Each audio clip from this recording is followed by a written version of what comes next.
Hello everyone, welcome to बायोमास्टर लोकी। दोस्तों, आप सभी का एक बार फिर से बहुत-बहुत स्वागत है बायोमास्टर लोकी में। ठीक है, मेरा नाम है लोकेश्वर वर्मा और दोस्तों मुझे सभी लोकी सर के नाम से जानते हैं। आप भी लोकी सर बोल सकते हो।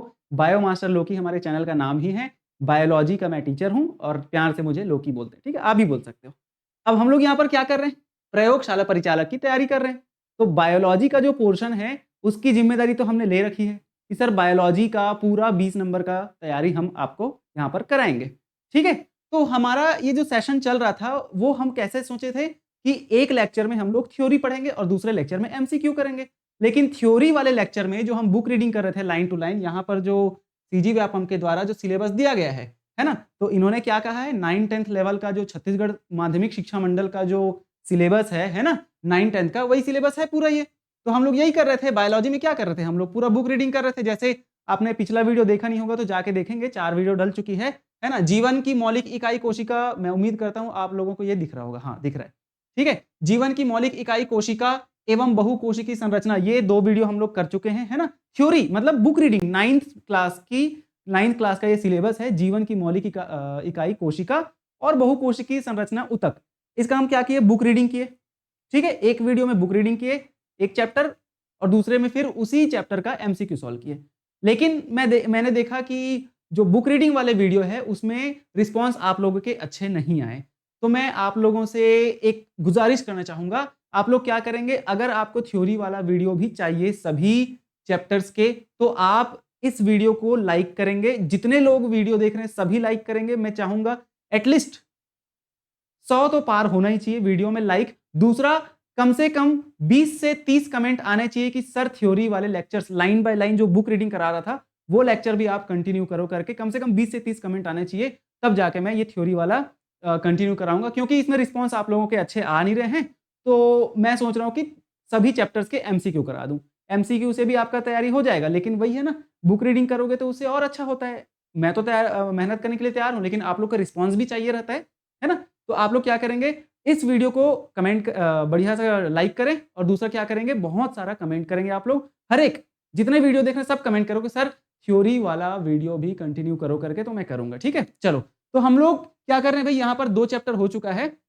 तीसरा चैप्टर आज हम लोग क्या करने वाले हैं, जैव विविधता एवं वर्गीकरण। ठीक है, यहाँ पर लिखा है जैव विविधता, 16th नंबर में देखो, जैव विविधता एवं वर्गीकरण।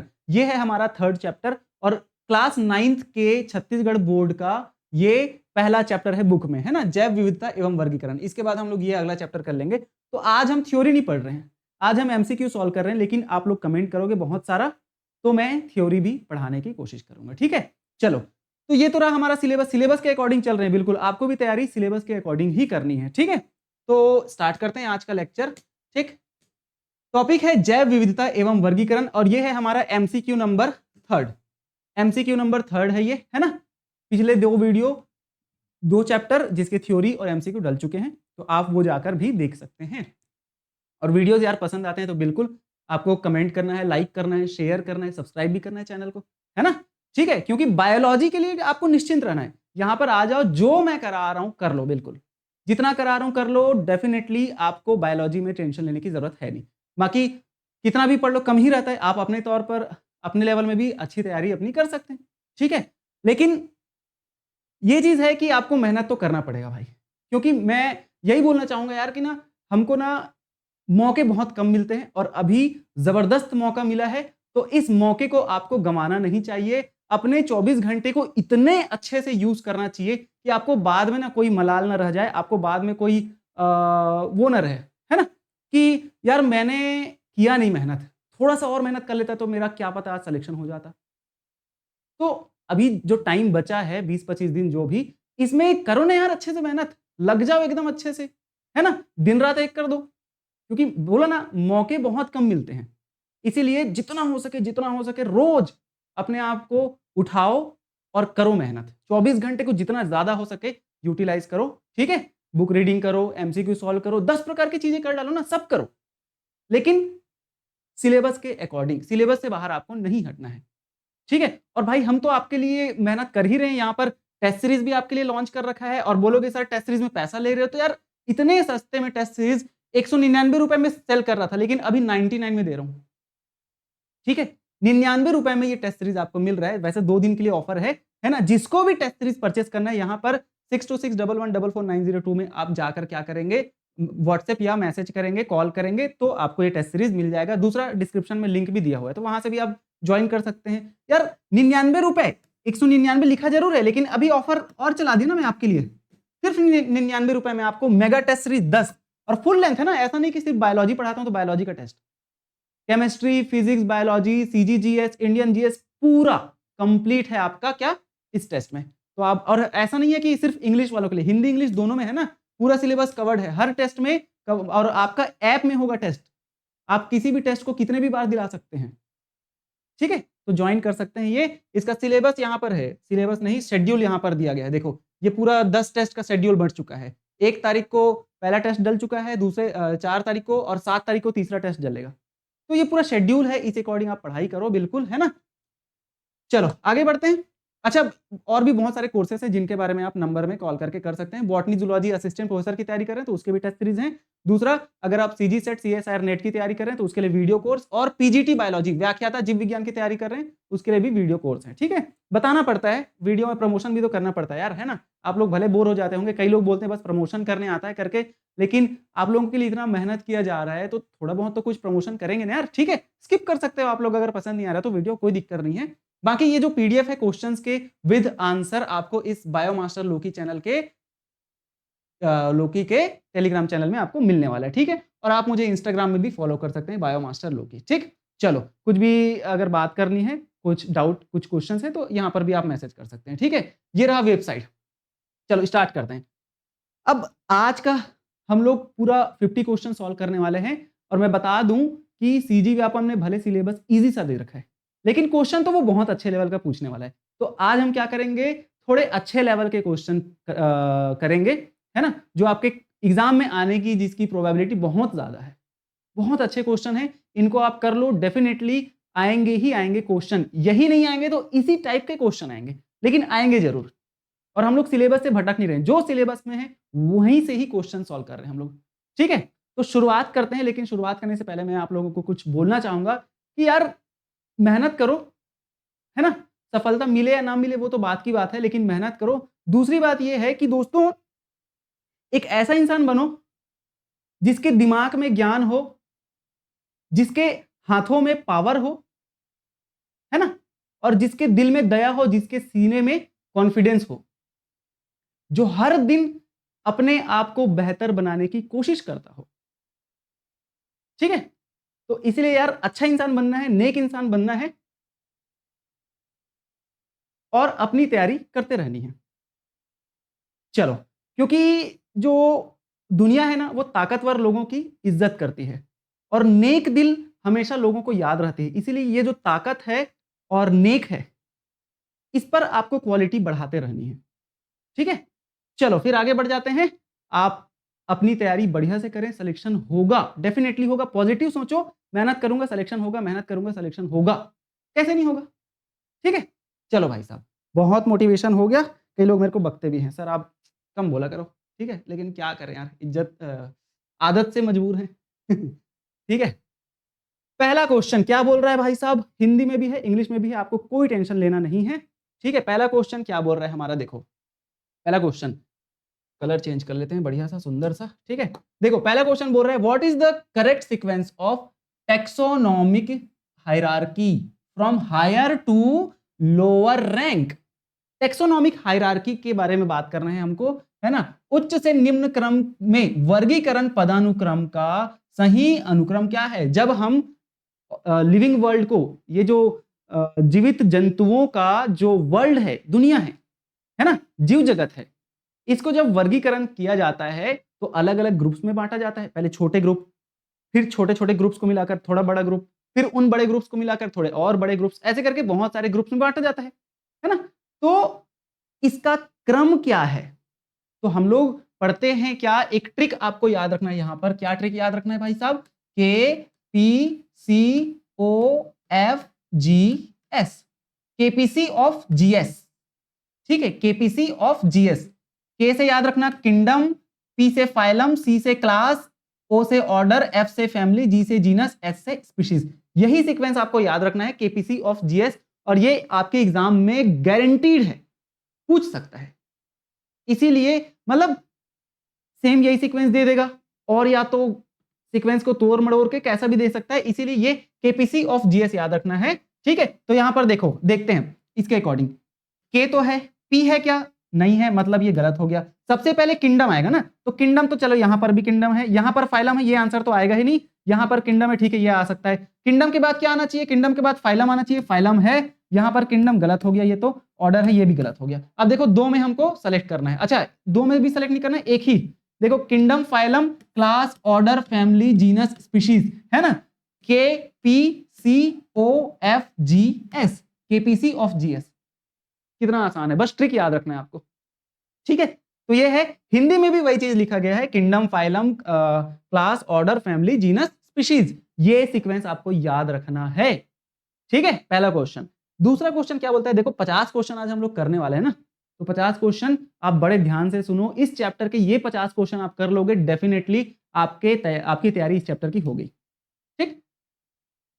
इन which kingdom of Whittaker classification are organism both autotrophic and heterotrophic in nature. ठीक है, तो बोला जा रहा है कि विटेकर के वर्गीकरण के किस जगत में, जीव जगत में, स्वपोषी और परपोषी दोनों को रखा गया है। स्वपोषी और परपोषी। स्वपोषी मतलब क्या होता है? ऐसा जानवर जो अपना, ऐसा ऑर्गेनिज्म जो अपना खाना खुद बनाते हैं। और परपोषी मतलब क्या? ऐसा ऑर्गेनिज्म जो अपना खाना खुद नहीं बनाते। तो भाई साहब यहां पर प्रोटिस्टा, क्या ये स्वपोषी है क्या? प्रोटिस्टा में कोई ऐसा जानवर आता है जिसके पास क्लोरोफिल पाया जाता है? नहीं।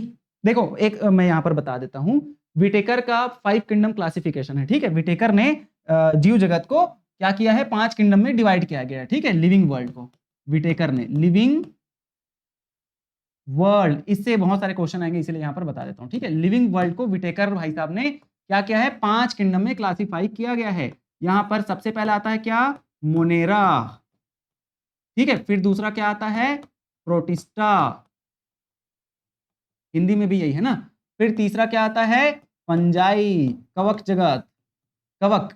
फिर चौथा क्या आ जाता है? प्लांटी, पादप जगत। और पांचवा क्या आ जाता है भाई साहब? पांचवा आ जाता है क्या? एनिमेलिया, जंतु जगत।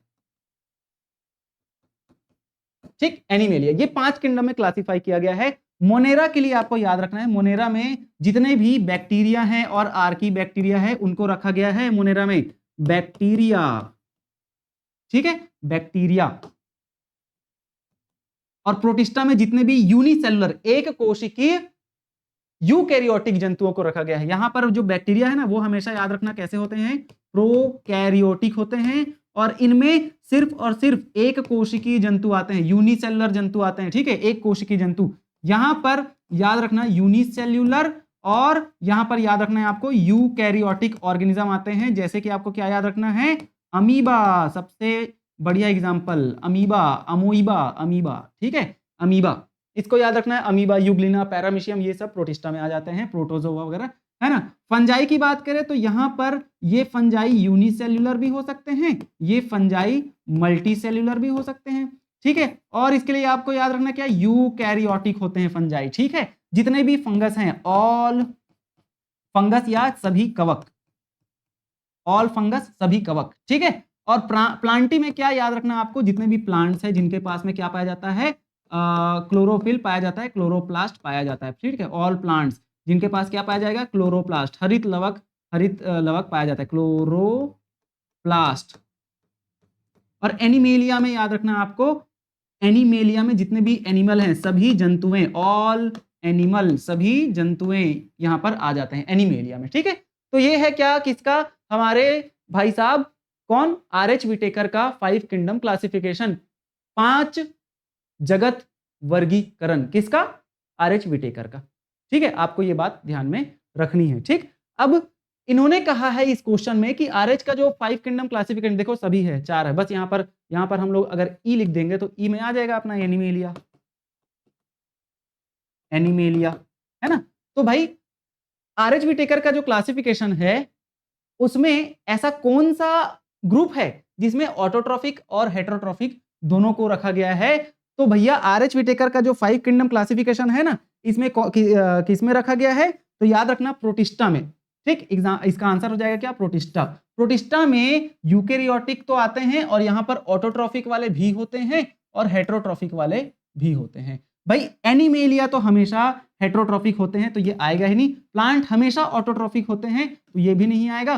फंजाई ऑटोट्रॉफिक नहीं होते, ये हमेशा हेटेरोट्रॉफिक होते हैं। ठीक है, और मोनेरा में आ जाएगा आपका क्या? मोनेरा में बैक्टीरिया आ जाते हैं। ठीक है, बैक्टीरिया आ जाते हैं, साइनोबैक्टीरिया वगैरह भी आ जाते हैं। तो याद रखना मोनेरा भी नहीं होगा। और क्या बोला है? Classification organism both. हाँ ठीक है, तो यहां पर मोनेरा भी इसका आंसर नहीं होगा। आपका आंसर हो जाएगा क्या? प्रोटिस्टा। प्रोटिस्टा में ही यूनिसेलुलर भी है, मल्टीसेलुलर भी है, और प्रोटिस्टा में तो सभी यूनिसेलुलर है। ठीक है, लेकिन याद रखना प्रोटिस्टा में ही आपके ऑटोट्रॉफिक और हेटेरोट्रॉफिक एनिमल आते हैं। ठीक है, हेटेरोट्रॉफिक और ऑटोट्रॉफिक मतलब क्या? स्वपोषी एंड परपोषी। ठीक, ये रहा आपका आंसर। फिर अगला क्वेश्चन आ जाता है क्या?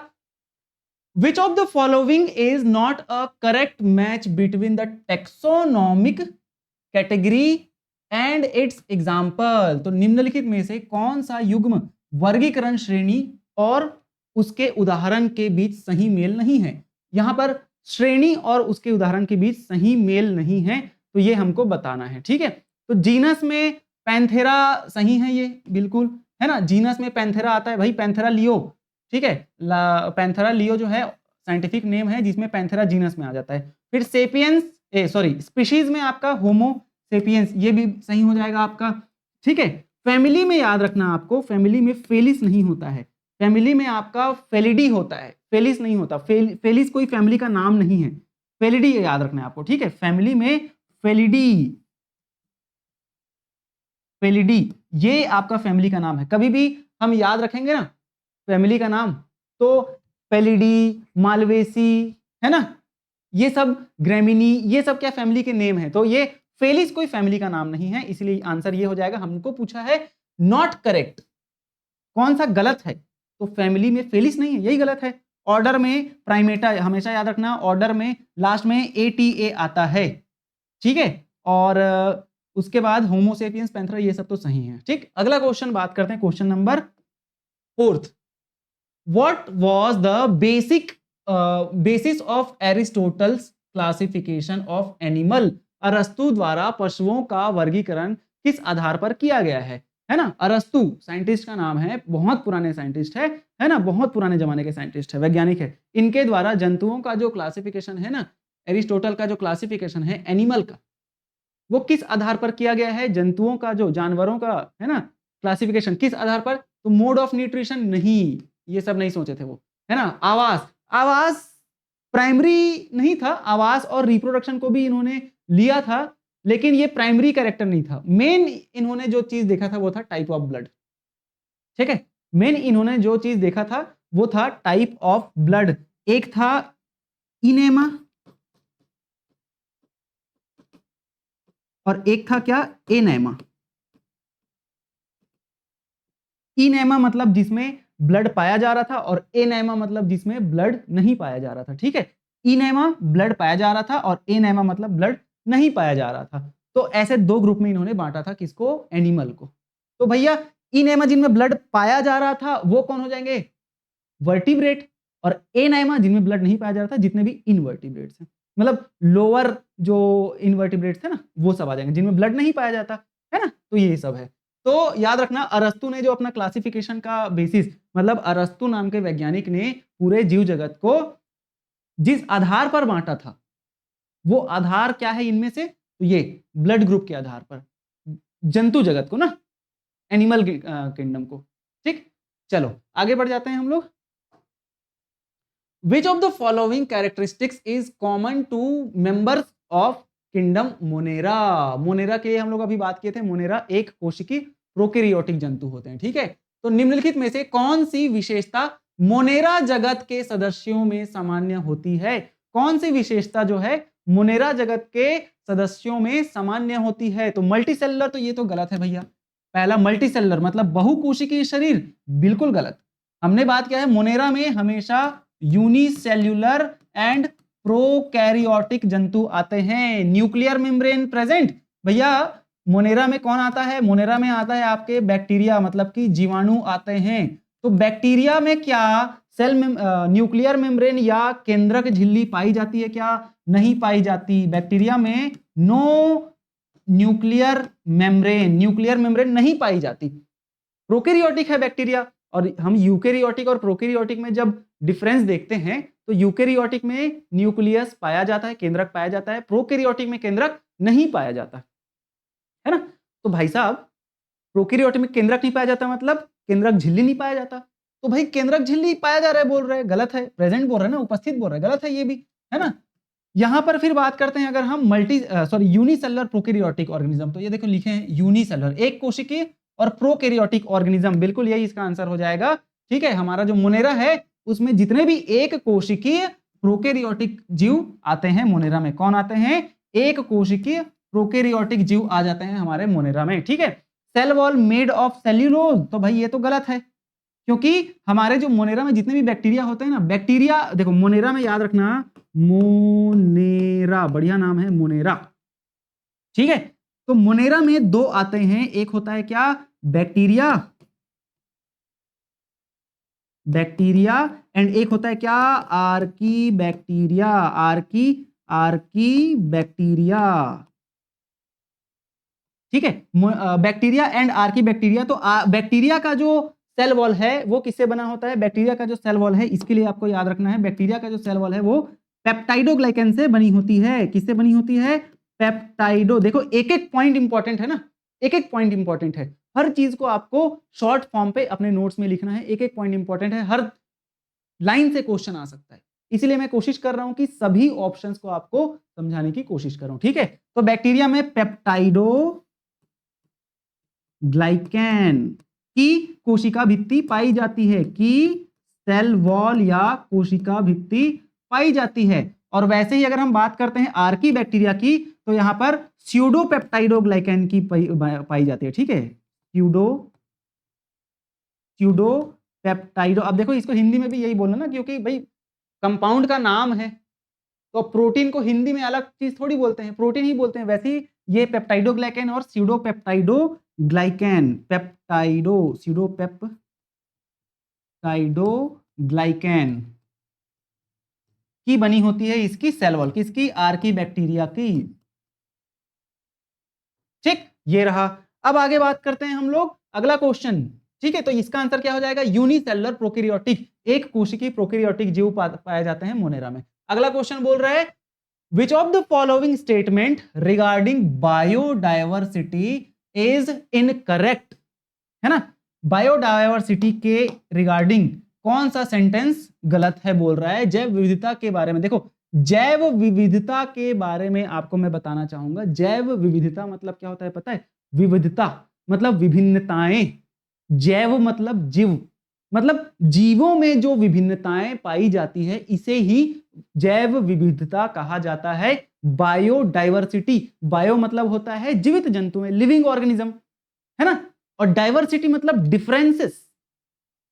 ठीक है, तो जैव विविधता का मतलब है जो जीवों में जो भी डिफरेंसेस पाया जाता है, जीवों में जो भी विभिन्नताएं पाई जाती है, इसी को ही क्या बोला जाता है? जैव विविधता कहा जाता है। अब एक एरिया है, मान लो एक एरिया जहां पर विभिन्न प्रकार की जातियां पाई जाती है, अलग अलग प्रकार के जीवों के स्पीशीज पाए जा रहे हैं। मान के चलो यहां पर ए प्रकार का स्पीशीज है, यहां पर बी प्रकार का स्पीशीज है, सी वाले भी हैं, ठीक है, बी वाले भी हैं, यहां पर ए वाले भी बहुत सारे हैं, और यहां पर डी वाले भी हैं, ई वाले भी हैं, और एफ वाले भी हैं।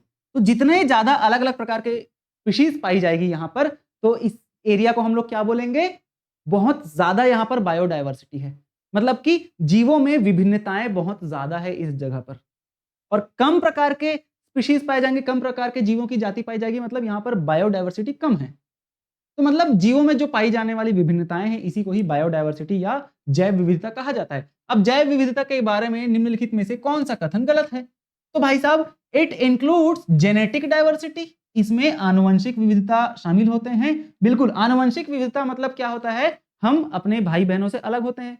क्यों? क्योंकि उनका जीन अलग है, हमारा जीन अलग है, भले मम्मी पापा से मिला है हमको सेम चीज, लेकिन फिर भी हम अलग हैं ना। जितने भी हम इंसान हैं, ह्यूमन हैं, वो सब एक स्पीशीज में आते हैं, होमो सेपियंस नाम के जाति के हैं हम लोग, है ना। होमो सेपियंस नाम के ग्रुप में आते हैं हम लोग, ठीक है। तो भैया सभी एक ग्रुप में आ रहे हैं, फिर भी सभी एक दूसरे से अलग हैं। क्यों? क्योंकि सभी का जीन अलग है, सभी का डीएनए अलग है। तो इसे आनुवंशिक विविधता कहा जाता है। क्या बोला जाता है? आनुवंशिक विविधता, मतलब डीएनए में पाए जाने वाले विविधता की वजह से जो विभिन्नताएं हमारे में पाई जाती है, इसे आनुवंशिक विभिन्नता कहा जाता है, ठीक है। आनुवंशिक विविधता कहा जाता है। तो ये तो जैव विविधता के लिए है ही, मतलब इसकी वजह से तो जैव विविधता है ही भाई। आनुवंशिक की वजह से हम लोग अलग अलग है ना एक दूसरे से, तो ये ऑप्शन तो आएगा। लेकिन हमको पूछा है इनकरेक्ट, पूछा है गलत को बताना है, तो ये तो आएगा, ये आंसर नहीं होगा आपका। इट इंक्लूड्स स्पीशीज डाइवर्सिटी, इसमें प्रजाति विविधता शामिल होते हैं। बिल्कुल, प्रजाति विविधता भाई, हम एक जाति के हैं, कुत्ते अलग जाति के हैं, बिल्लियां अलग जाति के हैं, सांप अलग जाति का है। तो बायोडाइवर्सिटी में अलग अलग जातियों के बारे में भी बात की जाती है। तो क्या यहां पर बोला गया है, क्या प्रजाति विविधता भी शामिल होते हैं? बिल्कुल होते हैं, ठीक है। ये भी सही है, लेकिन हमको गलत पूछा गया है, तो गलत को देखना है। इट इंक्लूड्स इकोसिस्टम डाइवर्सिटी, इसमें पारिस्थितिक तंत्र विविधता शामिल होती है, तो ये भी सही है, ठीक है। पारिस्थितिक तंत्र विविधता, हम लोगों ने पारिस्थितिक तंत्र के बारे में पिछले लेक्चर में पढ़ा है काफी अच्छे से, है ना। नहीं नहीं, पिछले लेक्चर में नहीं पढ़े हैं, आगे पढ़ेंगे, ठीक है। वो कोई दूसरे लेक्चर का याद आ गया था मेरे को जो हम लोग, अच्छा हम लोग, मैं बता देता हूँ कि हम लोग पीजीटी बायोलॉजी के लेक्चर्स भी रिकॉर्ड करते हैं। पीजीटी बायोलॉजी के कोर्सेज हमारे पास अवेलेबल है। अगर आप व्याख्याता जीव विज्ञान लेक्चरर बायोलॉजी की तैयारी कर रहे हैं, तो उसके लिए पेड कोर्स हमारे पास अवेलेबल है, जिसमें अभी ऑफर चल रहा है। आप कॉल करके पूछ सकते हैं, है ना, नंबर दिया गया है डिस्क्रिप्शन में, है ना। तो उसका लेक्चर रिकॉर्ड किया था, वो याद आ गया था। खैर ठीक है, कोई दिक्कत नहीं है। इसमें पारिस्थितिक तंत्र विविधता शामिल होती है। बिल्कुल, देखो अलग अलग प्रकार के इकोसिस्टम पाए जाते हैं। जैसे एक जंगल है, वो एक पारिस्थितिक तंत्र है, एक समुद्र है, वो भी अलग पारिस्थितिक तंत्र है ना। फिर आपके घर में जो गार्डन है, वो भी पारिस्थितिक तंत्र है। तो जैव विविधता में ना भाई, पारिस्थितिक तंत्र बना किससे? पेड़ पौधे की बात हो रही है ना, तो वो एक अलग पारिस्थितिक तंत्र है। जंगल और समुद्र अलग पारिस्थितिक तंत्र है, इनकी भी तो बात होती है जैव विविधता में, है ना। तो ये भी आ जाएगा। लेकिन यहां पर बोला गया है it does not include microbial diversity. तो भाई साहब, माइक्रोबियल डाइवर्सिटी की बात भी बायोडाइवर्सिटी में की जाती है। माइक्रोबियल मतलब क्या? इसमें सूक्ष्म जीव विविधता शामिल नहीं होते, होते हैं, नहीं होते हैं लिखा गया है यहां पर, लेकिन यह बात गलत है। होता है भाई, माइक्रो ऑर्गेनिज्म भी अलग अलग प्रकार के पाए जाते हैं। बहुत से प्रकार के बैक्टीरिया होते हैं, बहुत से प्रकार के वायरस होते हैं, तो वो भी तो अलग अलग प्रकार के हैं ना, उनकी भी तो बात कर रहे हैं ना, उनमें भी तो विभिन्नताएं पाई जा रही है ना। तो जैव विविधता मतलब भाई, बैक्टीरिया भी तो एक लिविंग ऑर्गेनिज्म है। तो बैक्टीरिया में अलग अलग प्रकार के भी बैक्टीरिया हैं, तो उनको भी तो काउंट करेंगे ना जैव विविधता में। लेकिन यहां पर नहीं बोला गया है, शामिल नहीं है बोल रहे, तो ये सेंटेंस हमारा क्या हो जाएगा? गलत हो जाएगा। इसलिए हमारा आंसर क्या होगा? डी होगा, क्योंकि यहां पर गलत, गंदी बात को पूछा गया है, ठीक है। कौन सी बात गंदी है? तो ये बात गंदी है, ठीक। चलो आगे बोलेंगे। आगे क्वेश्चन नंबर, देखो आराम से पढ़ रहे हैं, भले घंटा 1-1.5 घंटा लगेगा। और मैं आपको बता दूं, ये वीडियो अभी मैं रात के 2 बजे रिकॉर्ड कर रहा हूं, है ना। मेहनत किसके लिए चल रहा है? आपके लिए चल रहा है। तो आप भी सपोर्ट करो, लाइक करो वीडियो को, और भाइयों जो भी तैयारी कर रहे हैं सबके पास शेयर कर दो भर भर के, है ना। चलो 2 बजे रात में, अभी ये कम से कम 3:30 बजे तक चलने वाला है, 1.5 घंटा चलने वाला है वीडियो, है ना। देखते हैं कितने बजे तक चलेगा। 50 क्वेश्चन है। What is the correct scientific name of modern man according to binomial nomenclature? ठीक है, द्विनाम पद्धति के अनुसार आधुनिक मानव का सही वैज्ञानिक नाम क्या है? आधुनिक मानव, आजकल हम लोग, हमारा जो वैज्ञानिक नाम है वो क्या है? सबसे पहले आपको वैज्ञानिक नाम के बारे में बताता हूं। वैज्ञानिक नाम क्या होता है पता है? द्विनाम पद्धति के अनुसार वैज्ञानिक नाम दिया जाता है। द्विनाम पद्धति मतलब क्या होता है? बाइनोमियल, बाई मतलब 2, है ना। तो द्विनाम पद्धति में इस दुनिया में जितने भी प्रकार के जानवर हैं जिसको आइडेंटिफाई किया जा चुका है, जिसको आज तक खोजा जा चुका है, कई करोड़ों अरबों प्रकार के जानवर हैं, लेकिन वैज्ञानिकों के द्वारा जिसको भी खोजा जा चुका है, उनके बारे में वैज्ञानिक क्या करते हैं? पहले उसका नामकरण करते हैं, उसको आइडेंटिफाई करते हैं कि वो जानवर कैसा है, किस ग्रुप में रखे। अभी बोला ना, kingdom, phylum, genus, species, order, ये सब तो अलग अलग ग्रुपों में बांटा जाता है कि भाई अच्छा ये 4 पैर वाला है, इसको यहाँ इस ग्रुप में रखेंगे, ये 2 पैर वाला है इस ग्रुप में रखेंगे, प्रकाश संश्लेषण करता है तो इस ग्रुप में रखेंगे, ऐसा। तो जो ऑर्गेनिज्म है उनको अलग अलग ग्रुपों में बांटा जाता है। अब बांटने के बाद उनका नामकरण भी किया जाता है। नामकरण क्यों करते हैं पता है? एक तो रहता है कॉमन नेम, जिस नाम से हम हर ऑर्गेनिज्म को जानते हैं। जैसे कि एक कुत्ता है, उस कुत्ते को हम लोग कुत्ते के नाम से जानते हैं, छत्तीसगढ़ी में कुकुर बोलते हैं, है ना? तो कुत्ते को कुत्ते के नाम से जान रहे हैं कहाँ? भारत में। उस कुत्ते को जापान में तो कुत्ता नहीं बोलते होंगे, चींग चांग चूंग वाले लोग, है ना? तो कुत्ते को जापान में कुछ और बोलते होंगे, फिर चाइना में कुछ और बोलते होंगे, ठीक है? इटली में कुछ और बोलते होंगे, अलग-अलग नामों से जाना जाता होगा। लेकिन बायोनोमियल नोमेनक्लेचर में वैज्ञानिकों के द्वारा क्या किया जाता है, हर जीवों को एक ऐसे नाम दिया जाता है जिस नाम से पूरी दुनिया में उस ऑर्गेनिज्म को जाना जाए। अब बोलोगे यार ऐसा कोई आदमी जैसे हमारे दादाजी, वो मान के चलो पढ़े नहीं हैं, है ना? मेरे दादाजी मान के चलो, ठीक है? मैं अपने ऊपर ले लेता हूँ, मेरे दादाजी चलो मान के चलो पढ़े लिखे नहीं हैं, हालाँकि वो पढ़े लिखे हैं, ठीक है? आज भी उनका आँख नहीं दिखता अच्छे से, चश्मा लगा हुआ है, फिर भी वो न्यूज़पेपर पढ़ते हैं, है ना? तो बहुत एजेड हो गए हैं, चलो ठीक है, मान लेते हैं कि वो पढ़े लिखे नहीं हैं, मान लो। अब उनको मैं बोलूँगा कि भाई होमो सेपियंस क्या है दादा? तो वो बोलेंगे क्या पूछ रहा है भाई? लेकिन जो पढ़े लिखे लोग हैं, जो विज्ञान का नॉलेज लिए हैं, उनको पता है कि बायनोमियल नोमेनक्लेचर क्या है? ऐसा नाम जिससे ऑर्गेनिज्म को पूरी दुनिया में जाना जाता है। हमको यहाँ इंसान को मॉडर्न मैन, आधुनिक हम लोग मानव हैं, जिनको होमो सेपियंस के नाम से अगर भारत में जाना जा रहा है, तो उसे दुनिया के हर देश में होमो सेपियंस के नाम से ही जाना जाएगा। जब हम पढ़ते हैं तब, हायर लेवल में जब पढ़ते हैं तब इन नामों का यूज़ करते हैं, है ना? अब भाई मैथ्स वाले हैं, उनको इसके बारे में ज़्यादा नहीं पता होगा, क्या होता है बायनोमियल नोमेनक्लेचर। हम लोग 9-10 तक उतने डिटेल में नहीं पढ़ते हैं। लेकिन जब आप हायर में बायोलॉजी पढ़ोगे तो आपको अच्छे से पढ़ने मिलता है इन सब चीज़ों के बारे में, है ना? तो भाई हर जानवरों को 2 नाम दिया गया है, मतलब 2 नाम से बुलाया जाता है। जैसे आम को मैंजीफेरा इंडिका बोला जाता है। मैंजीफेरा इंडिका आम का वैज्ञानिक नाम है, साइंटिफिक नेम है। अगर आम को यहाँ पर हम आम बोल रहे हैं तो चाइना वाले कुछ और बोलते होंगे। जापान वाले या पाकिस्तान वाले तो ख़ैर अपने ही लोग नहीं, अपने लोग नहीं हैं, गलत बोल दिया था मैं, पाकिस्तान वाले अपने लोग नहीं हैं, ठीक है? उन लोग कुछ और बोलते होंगे या जो भी बोलते होंगे, ठीक है? और अमेरिका वाले लोग तो ख़ैर मैंगो बोलते होंगे या जहाँ पर कुछ और लैंग्वेज होगा, है ना? तो हर देशों में आम को अलग-अलग नामों से जाना जा रहा है, लेकिन एक नाम वैज्ञानिक नाम दिया गया है मैंजीफेरा इंडिका। ये मैंजीफेरा इंडिका नाम से ना पूरी दुनिया में इस आम को जाना जाता है, ठीक है? तो इसीलिए याद रखना मैंजीफेरा इंडिका मतलब वो वैज्ञानिक नाम है, कॉमन नेम नहीं है। कॉमन नेम ऐसा नाम होता है जो वहाँ पर आसानी से हम लोग नॉर्मल बोलचाल की भाषा में बोलते हैं, आम। अब भाई मैं किसी को जाके बोलूँगा कि भाई मेरे को मैंजीफेरा इंडिका चाहिए। मैं अपनी मम्मी को जाके बोलूँगा मम्मी मैंजीफेरा इंडिका खाने का मन कर रहा है, एक थप्पड़ देगी। क्या बोल रहा है? क्या बकवास कर रहा है? कहाँ लाऊँ मैं मैंजीफेरा इंडिका? मैं बोलूँगा मम्मी वो वहाँ पर टोकरी में जो मैंजीफेरा इंडिका रखा है उसको दे दो तो करके। वो बोलेगी क्या बकवास कर रहा है तू? तो इसीलिए हर चीज़ को हम लोग कॉमन नेम से तो जानते हैं, सामान्य नाम से तो जानते ही हैं। लेकिन हर एक ऑर्गेनिज़्म का, चाहे वो प्लांट हो, चाहे एनिमल हो, उनका 2 नामों से वैज्ञानिक नाम रखा गया है। द्विनाम पद्धति इसे कहा जाता है ना? हर एक का 2 नाम है, ठीक है? तो यहाँ पर हमारा जो आधुनिक मानव हैं हम लोग, इनको किस नाम से जाना जाता है बताओ? होमो सेपियंस। अच्छा, तभी होमो सेपियंस लिखा गया है। लेकिन इस नामकरण पद्धति का भी एक तरीका होता है। कैसा तरीका होता है मैं बता देता हूँ आपको यहाँ पर। देखो पहला नाम जो है ना, कुछ भी नाम हो, जैसे मैं एक एग्जांपल लेता हूँ, मैंजीफेरा इंडिका मैंगो का क्या है? साइंटिफिक नेम है, ठीक है? मैंजीफेरा इंडिका, ये मैंगो का साइंटिफिक नेम है। क्या है ये? मैंगो मतलब कि आम का साइंटिफिक नेम है। मैंगो का साइंटिफिक नेम या वैज्ञानिक नाम, साइंटिफिक, भाई क्या हो रहा है? ऐसा क्यों हुआ? हाँ ठीक है, SCI साइंटिफिक नेम, ठीक है? मैंगो का साइंटिफिक नेम क्या है? Mangifera indica.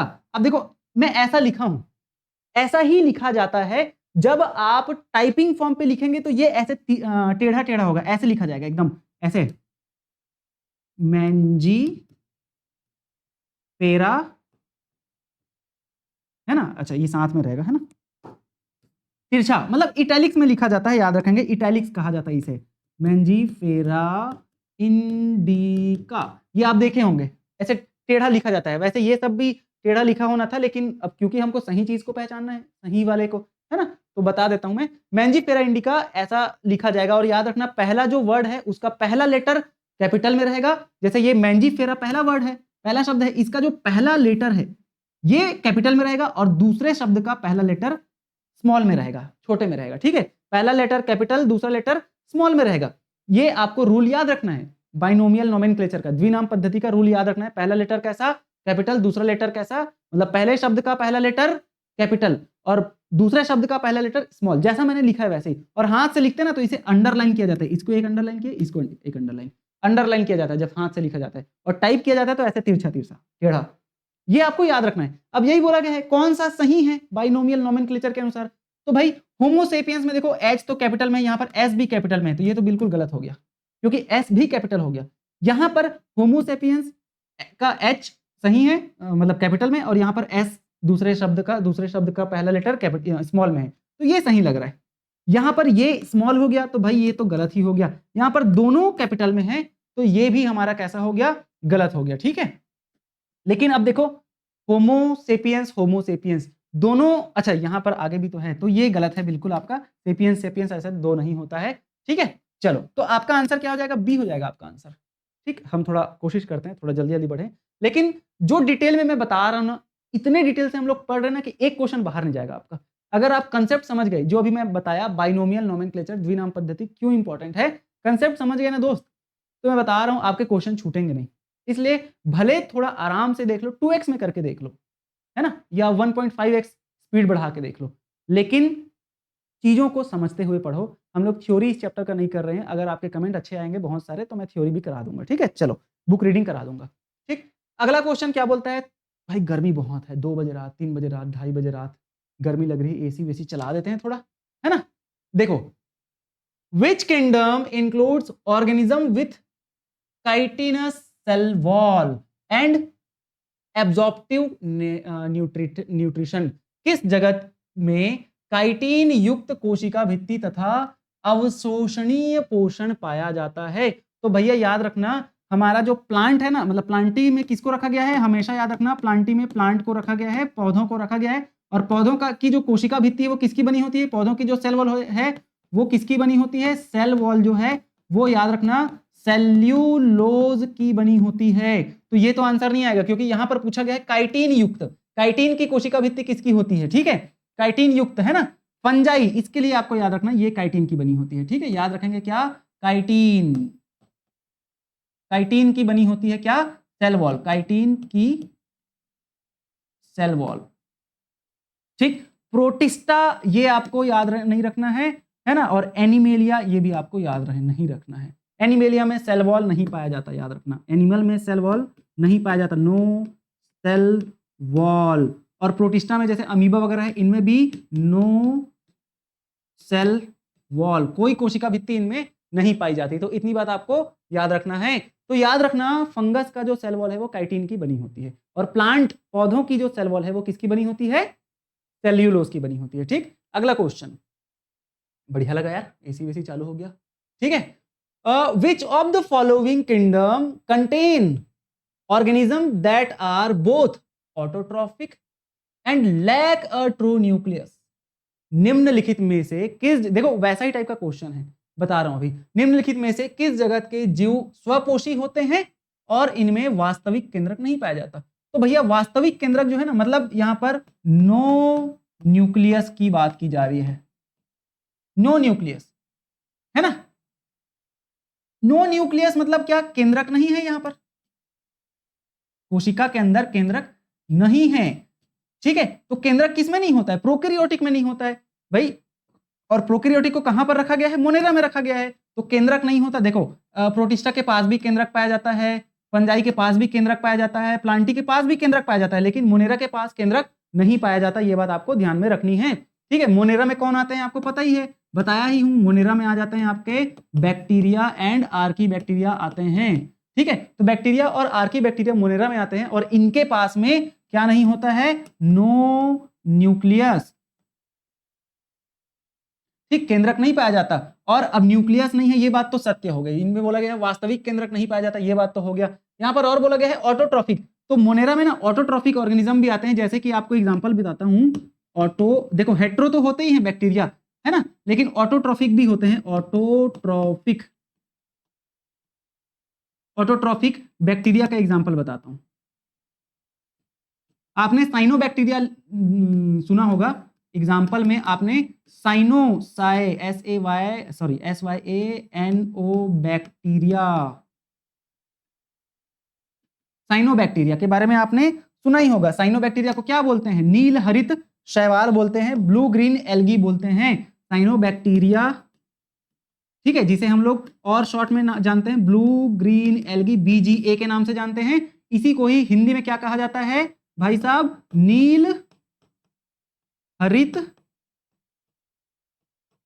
शैवाल, ठीक है, नील हरित शैवाल के नाम से जाना जाता है। तो ये नील हरित शैवाल में क्या पाया जाता है पता है? साइनोबैक्टीरिया। इनमें पाया जाता है क्या? इनमें पाया जाता है क्लोरोफिल, ठीक है, इनके पास पाया जाता है क्या?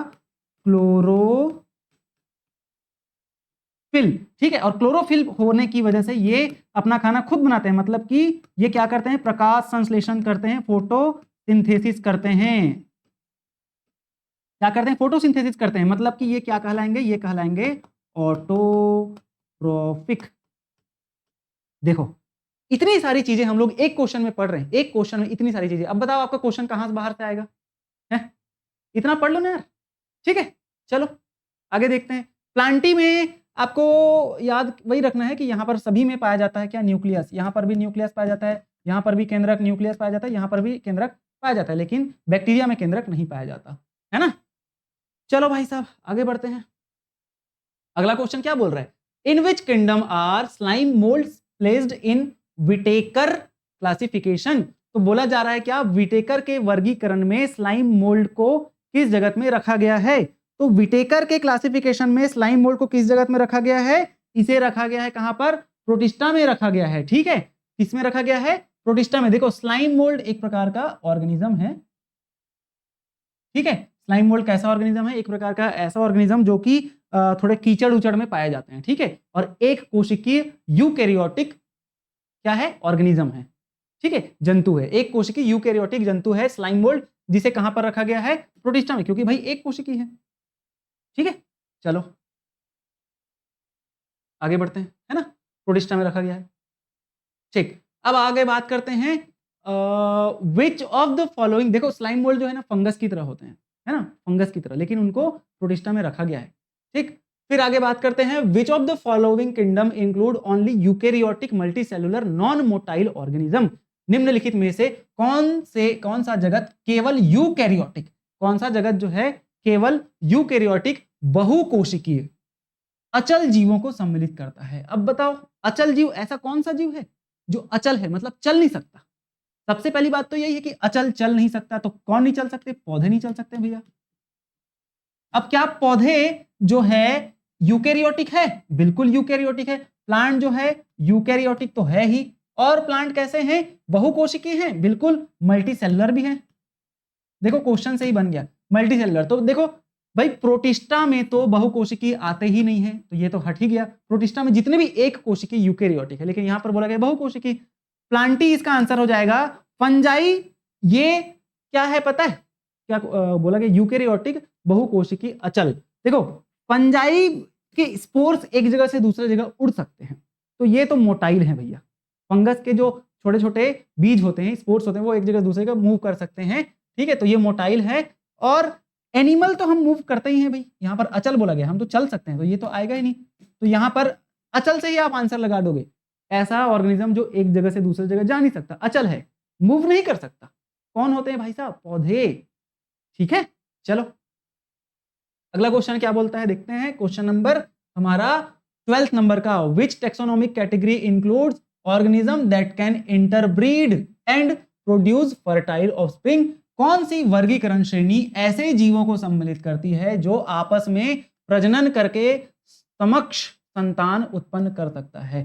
तो बताओ genus, species, family and order. यहां पर आपका आंसर क्या होगा? ऐसा कौन सा ग्रुप है जिसमें ऐसे ऑर्गेनिज्म पाए जाते हैं, ऐसे जंतु पाए जाते हैं जो आपस में क्या कर सकते हैं? रिप्रोडक्शन करके अपने बच्चे पैदा कर सकते हैं अपने जैसे। तो याद रखना जब भी हम टेक्सोनोमिक कैटेगरी की बात करते हैं, वो जो हम पढ़े ना किंगडम, है ना, ये आपको याद रखना है। ये जो सीक्वेंस है, किंगडम, फिर आता है फाइलम, फिर आता है क्लास, ठीक है, kingdom, phylum, class, KPC, of, order, ठीक है, केपीसी ऑफ फैमिली, फिर जीनस जीएस, और फिर आता है स्पीशीज। ठीक है, तो यहां नीचे से ऊपर की ओर जाते हैं तो हमेशा याद रखना, नीचे से ऊपर की ओर जाएंगे ना तो सिमिलैरिटीज कम होंगी बट ग्रुप बड़ा होते जाएगा। किंगडम में, एनिमल किंगडम की बात करते हैं, जीव जगत की बात करते हैं, तो भैया जितने भी जीव हैं मतलब जंतु हैं वो सभी एनिमल किंगडम में आ जाते हैं, तो बहुत बड़ा ग्रुप है। और उस बहुत बड़े ग्रुप में बहुत सारे, देखो फाइलम प्लांट एनिमल के लिए यूज किया जाता है, यहीं पर हम अगर लिखते हैं डिवीजन, तो ये डिवीजन नाम यूज किया जाता है किसके लिए? प्लांट के लिए। ठीक है, और फाइलम नाम किसके लिए यूज किया जाता है? एनिमल के लिए।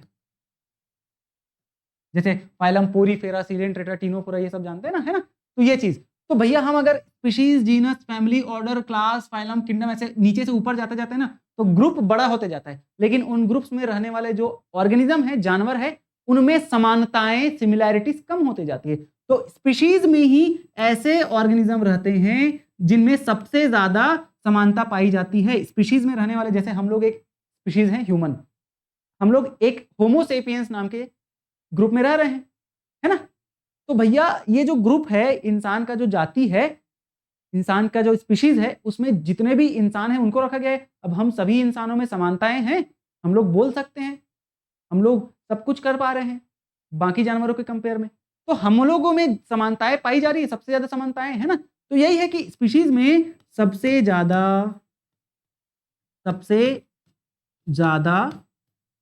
समानताएं, सबसे ज्यादा समानताएं पाई जाती है, सबसे ज्यादा समानताएं पाई जाती है, ठीक है, स्पीशीज में। और फिर जैसे जैसे ऊपर जाते हैं तो समानताएं कम होती जाती है। और याद रखना, सबसे छोटी इकाई भी इसे कहा जाता है, टैक्सोनॉमिक कैटेगरी का सबसे छोटी इकाई, ठीक है। सबसे, आप लोग नोट्स बनाते हुए चलो भाई साहब, सबसे छोटी, छोटा छोटा थोड़ा थोड़ा लिखो लेकिन लिखो, सबसे छोटी इकाई किसकी? टैक्सोनॉमी की, ठीक है। टैक्सोनॉमी की सबसे छोटी इकाई भी स्पीशीज को कहा जाता है, और ये है सबसे बड़ी इकाई। नीचे से ऊपर जा रहे हैं, बड़ा होते जा रहे हैं, है ना? तो इसे क्या बोलेंगे? सबसे बड़ी इकाई। और ये पीडीएफ आपको कहाँ मिलेगा? बायोमास्टर लोकी के टेलीग्राम चैनल में आप ज्वाइन कर लेंगे, ठीक है, लिंक डिस्क्रिप्शन में दिया हुआ है।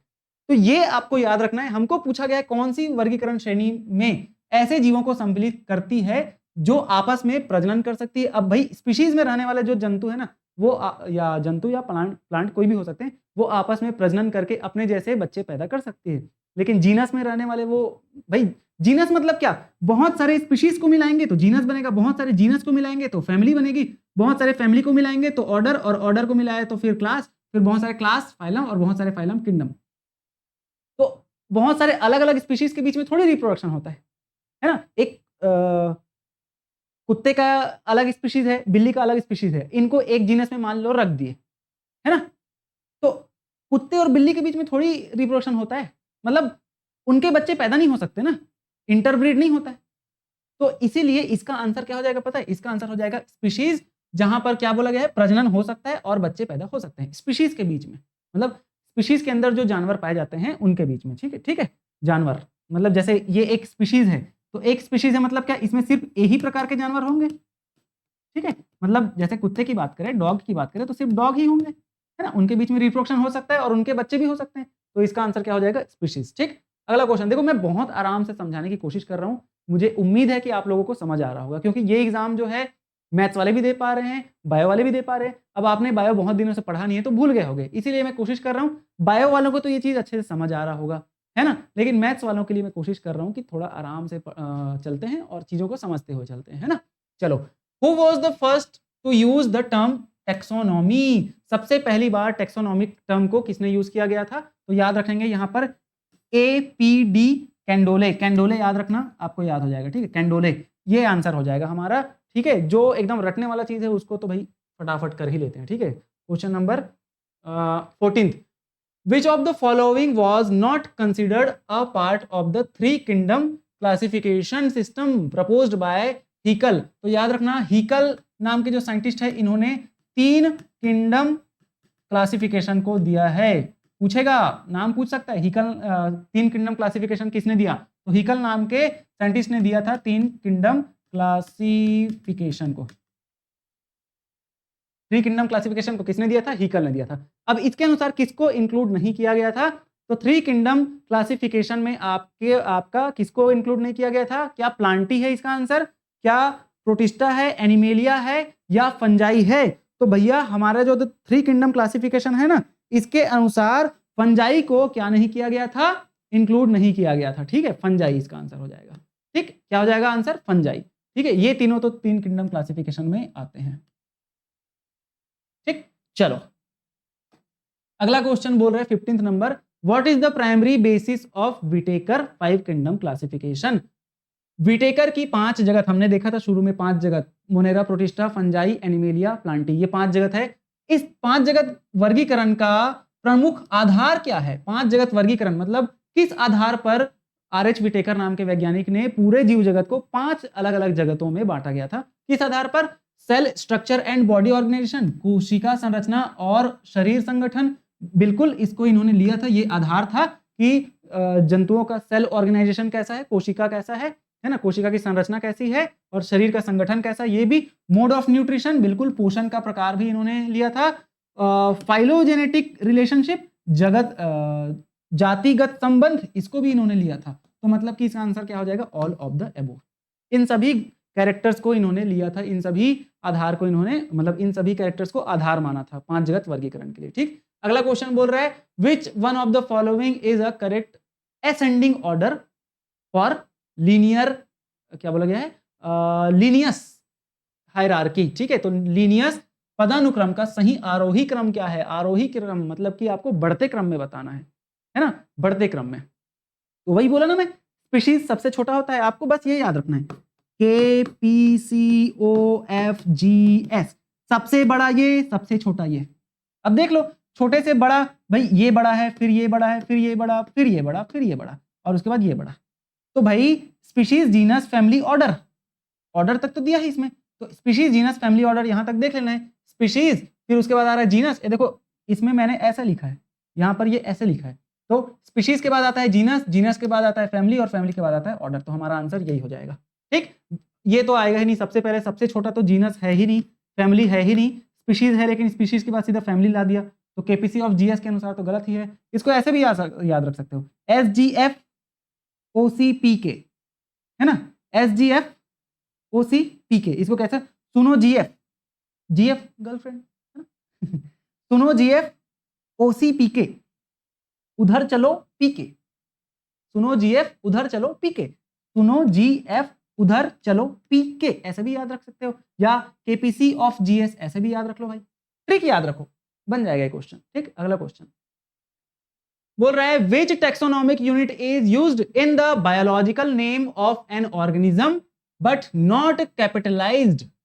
किसी जीव के जैविक नाम में प्रयुक्त कौन सी वर्गीकरण इकाई को बड़े अक्षर से नहीं लिखा जाता? बड़े अक्षर से किसको नहीं लिखा जाता? तो भैया याद रखना, कभी भी हम बाइनोमियल नोमेनक्लेचर करते हैं ना, तो जैसे मैं आम का ही ले लेता हूं, आम। ठीक है, आम को हम लोग किस नाम से जानते हैं बाइनोमियल नोमेनक्लेचर के अनुसार? Mangifera indica, Mangifera indica. ठीक है, मैंजीफेरा इंडिका। तो मैंजीफेरा इंडिका में यहां पर यही पूछा गया कि किसी जीव के जैविक नाम, बायोलॉजिकल नेम में प्रमुख कौन सी वर्गीकरण इकाई को बड़े अक्षर से नहीं लिखा जाता है? तो भैया स्पीशीज को देखो, पहले आता है जीनस और उसके बाद आता है स्पीशीज। तो याद रखना यहां पर ये है जीनस और ये है क्या? स्पीशीज को बता रहे हैं, मतलब मैंजीफेरा जीनस का नाम है और इंडिका क्या है? स्पीशीज। ठीक है, याद रखना, दोनों पूछेगा ना क्वेश्चन, और पूछ सकता है कि बाइनोमियल नोमेनक्लेचर में जो दो शब्द होते हैं, पहला शब्द किसको बताता है? पहला शब्द बताता है जीनस को, ठीक, और दूसरा शब्द किसको बताता है? स्पीशीज को बताता है, जीएस। पहला शब्द जीनस, दूसरा स्पीशीज को।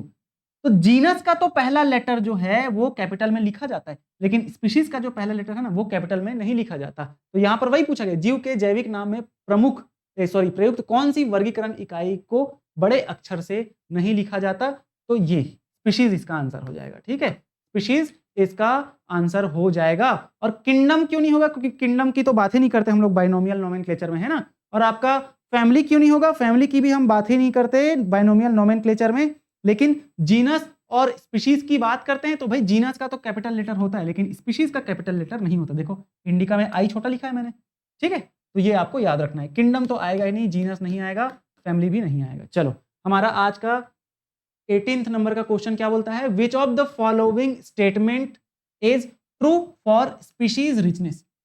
प्रजाति समृद्धि, मतलब स्पीशीज रिचनेस मतलब क्या? बहुत सारी स्पीशीज का पाया जाना। ठीक है भाई साहब, बहुत ठंड लग गया, अब थोड़ा बढ़ जा, ठीक है ना? तो बोला जा रहा है कि स्पीशीज रिचनेस, प्रजाति समृद्धि के बारे में निम्न में से कौन सा कथन सही है?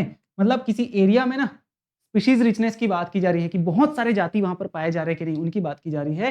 तो it refers to number of individual per species. मतलब क्या, देखो स्पीशीज रिचनेस की बात की गई है तो भाई एक एरिया में ना बहुत सारे अलग अलग प्रकार के स्पीशीज पाए जाएंगे। जैसे ए वाले मान के चलो कुत्ते, फिर बी वाले बिल्लियां हैं, ठीक है, फिर सी वाले कुछ और हैं, है ना, कैट बोल देते, अरे बिल्ली और कैट वही तो हो गया ना, ठीक है। सी वाले को हम लोग बोलेंगे क्या? सांप है मान लो, ठीक है। तो बहुत सारी स्पीशीज अलग अलग प्रकार की पाई जा रही है यहाँ पर इस एरिया में। स्पीशीज रिचनेस इसी को तो बोलते हैं, लेकिन ये पहला क्या बोल रहे हैं? It refers to the number of individual per species. यह प्रति प्रजाति व्यक्तियों की संख्या की बात की जाती है। तो एक प्रजाति में जैसे मान लो यहाँ पर 4 कुत्ते हैं, तो इनकी बात थोड़ी होती है स्पीशीज रिचनेस में। स्पीशीज रिचनेस में या जाति समृद्धि में किसकी बात होती है? कितने नंबर ऑफ स्पीशीज पाए जा रहे हैं, कितने प्रकार की जातियां पाई जा रही है। लेकिन यहां पर तो जातियों में कितने प्रकार के लोग हैं, मतलब कितने इंडिविजुअल है, तो ये तो गलत हो जाएगा भाई साहब, है ना। फिर आ रहा है आपका दूसरा, it refers to the total biomass. भाई कहां से बायोमास आ गया? ऑफ अ कम्युनिटी, ये तो बिल्कुल नहीं आएगा, ये तो इररिलेवेंट सेंटेंस है ना, बिल्कुल गलत है। It refers to the number of species, number of species in a given area, है ना। मैंने शुरू में ही बताया था बायोडायवर्सिटी का मतलब क्या होता है? किसी एरिया में कितने प्रकार के जानवर पाए जाते हैं। जितना ज्यादा वहां पर अलग अलग प्रकार के जानवर पाए जा रहे हैं, वहां की जो बायोडायवर्सिटी है वो उतनी ज्यादा है, वहां जैव विविधता उतनी ज्यादा पाई जाती है। तो वही तो है ना, नंबर ऑफ स्पीशीज की बात की जाती है किसी भी एरिया में, है ना। यह किसी क्षेत्र में प्रजातियों की संख्या की बात करता है, प्रजातियों, ठीक। लास्ट क्या बोल रहे हैं? It refers to the dominance of a species. यह किसी प्रजाति के प्रभुत्व को दर्शाता है। भाई क्यों प्रभुत्व को दर्शाएगा बायोडायवर्सिटी, है ना, गलत है।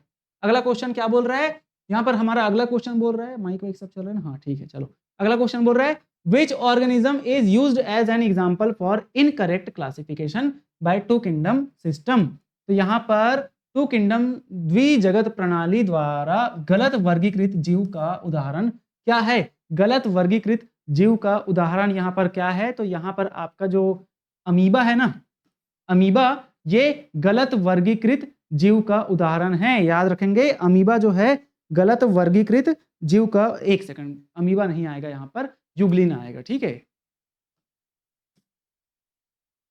युग्लिना, युग्लिना जो है ना वो क्या है?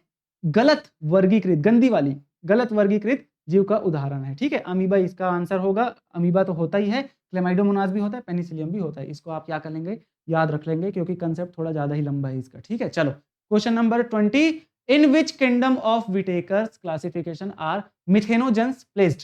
तो याद रखना मिथेनोजन क्या है? बैक्टीरिया है, ठीक है। मिथेनोजन ऐसे बैक्टीरिया हैं जो कि मिथेन की उपस्थिति में रह सकते हैं, ठीक है। मिथेनोजन मतलब कि ये क्या है? एक बैक्टीरिया है, बैक्टीरिया का ग्रुप है जो कहां पर रह सकते हैं?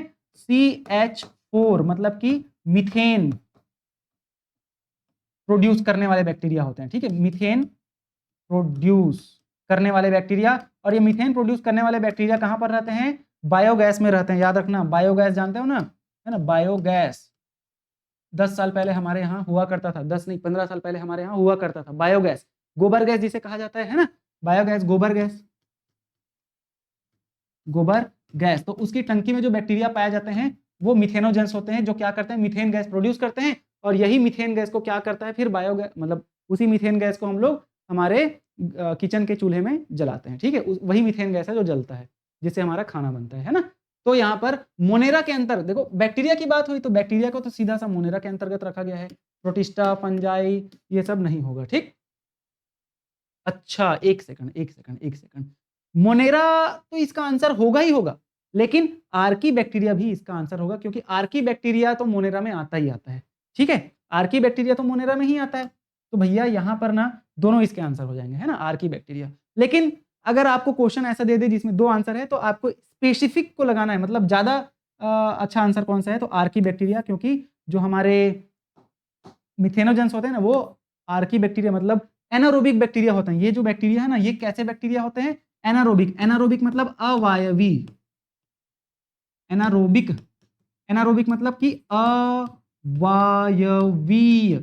अवायवी मतलब क्या, ऑक्सीजन की अनुपस्थिति में, ऑक्सीजन O2 की अनुपस्थिति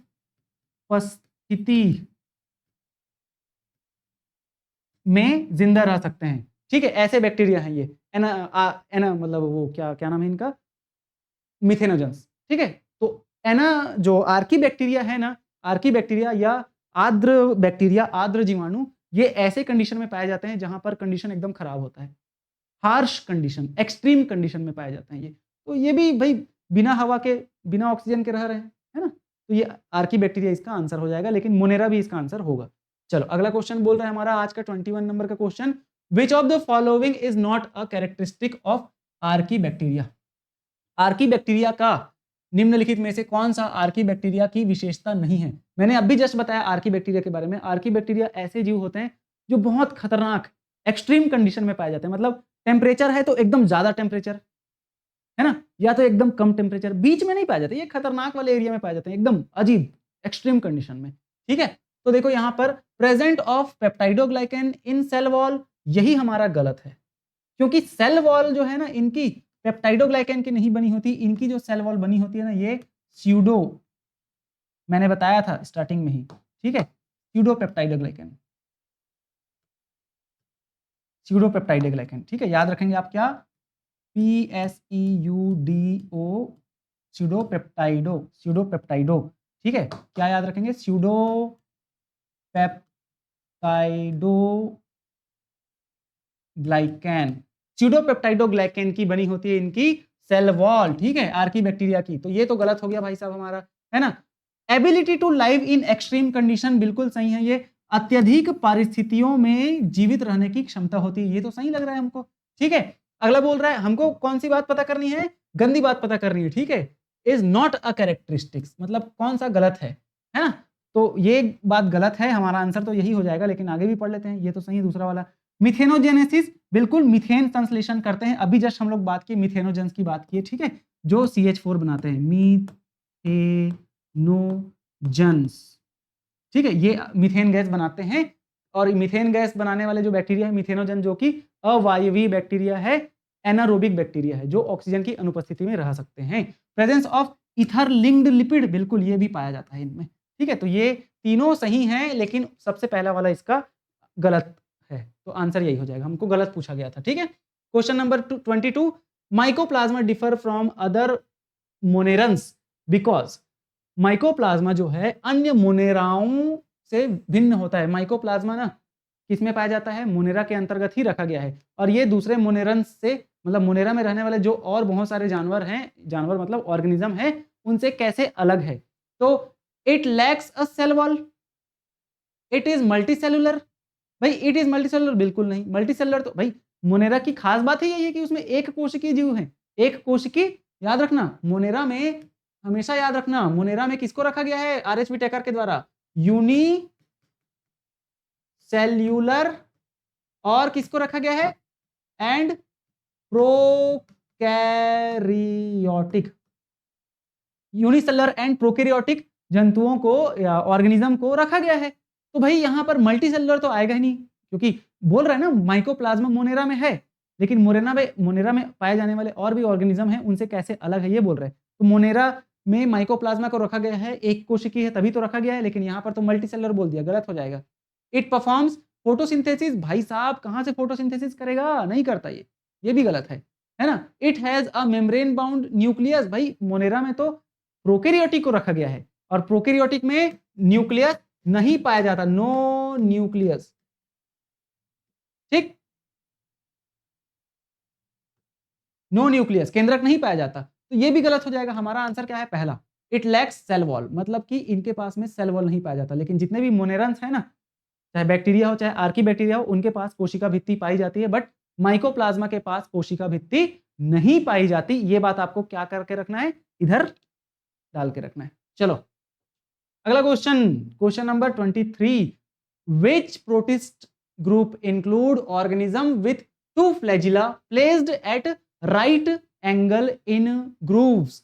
किस प्रोटिस्ट समूह में दो झंडिलों, झंडिलों मतलब क्या है पता है, फ्लैजिला, फ्लैजिला आप जानते होंगे, कोई ऑर्गेनिज्म है जिनमें ऐसे लंबा सा, मतलब माइक्रो ऑर्गेनिज्म में पाया जाता है, ये लंबा सा एक पूंछ जैसा होता है, इसे फ्लैजिला बोलते हैं। ठीक है, छोटे छोटे जो होते हैं इनको तो क्या बोलते हैं, इनको सीलिया कहा जाता है। हेयर लाइक जो स्ट्रक्चर्स होते हैं ना, बालों की तरह संरचना होती है, इन्हें सीलिया कहा जाता है। लेकिन जो बड़े बड़े जो फ्लैजिला होते हैं, मतलब बड़े बड़े बड़े इस तरीके से जो पाए जाते हैं, इनको फ्लैजिला कहा जाता है।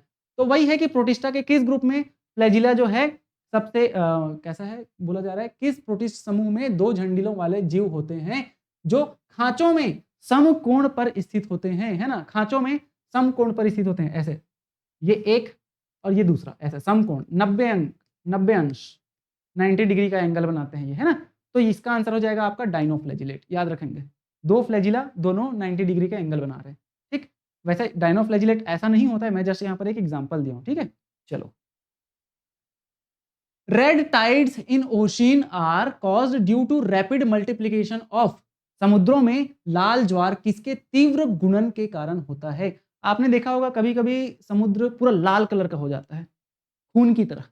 ये किसकी वजह से होता है पता है, ये होता है आपके डायनोफ्लैजिलेट की वजह से होता है। डायनोफ्लैजिलेट प्रोटिस्टा का एक ऑर्गेनिज्म है जिसकी वजह से समुद्र क्या हो जाता है, लाल कलर का हो जाता है कभी कभी। क्यों, क्योंकि ये रेड कलर के होते हैं और अपना नंबर बहुत ज्यादा बढ़ा लेते हैं, पूरा विभाजन कर लेते हैं, डिवीजन कर लेते हैं। ठीक है, चलो question number 25, which of the following is an acellular multi nucleated saprophytic organism classified under protista.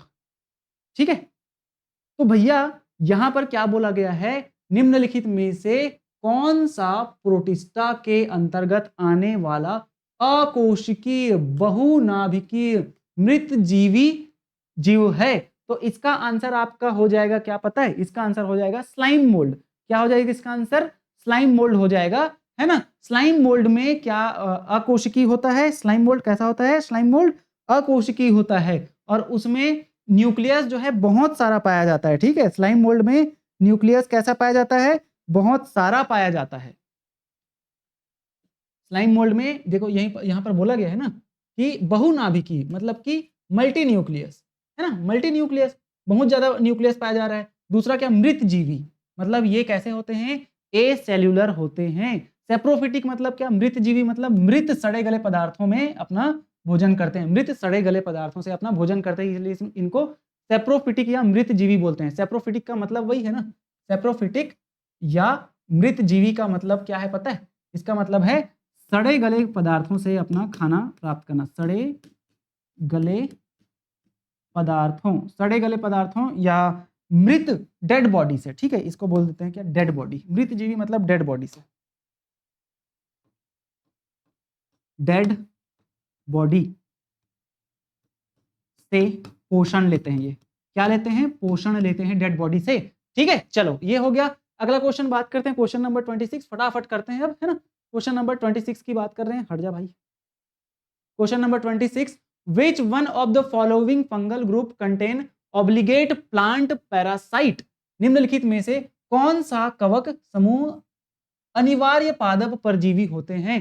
कौन सा समूह जो है पादप परजीवी है यहाँ पर, तो यहाँ पर देखो फाइकोमाइसिटीज जो है ना, ये पादप परजीवी होते हैं। ठीक है, कैसे होते हैं फाइकोमाइसिटीज, पादप परजीवी होते हैं जो कि पौधों में लगते हैं। ठीक है, किसमें लगते हैं, पौधों में लगते हैं। पौधों में लगने वाले फंगस को क्या बोलते हैं, फाइकोमाइसिटीज बोलते हैं। ये पादप परजीवी होते हैं, मतलब कि पौधों से अपना पोषण प्राप्त करते हैं। पादप परजीवी, पी से पादप, पी से प्लांट, और फाइकोमाइसिटीज मतलब पादप में पाए जाने वाले। ठीक है, चलो अगला क्वेश्चन याद रखना है आपको। 27 क्या है पता है, dikaryophase is a characteristic stage in the life cycle of. Dikaryotic अवस्था किस जीव चक्र की विशेष अवस्था है। तो क्या ये एस्कोमाइसिटीज, बेसिडियोमाइसिटीज, देखो अगर हम बात करते हैं ना फंगस की, तो फंगस के 4 ग्रुप होते हैं, ठीक है।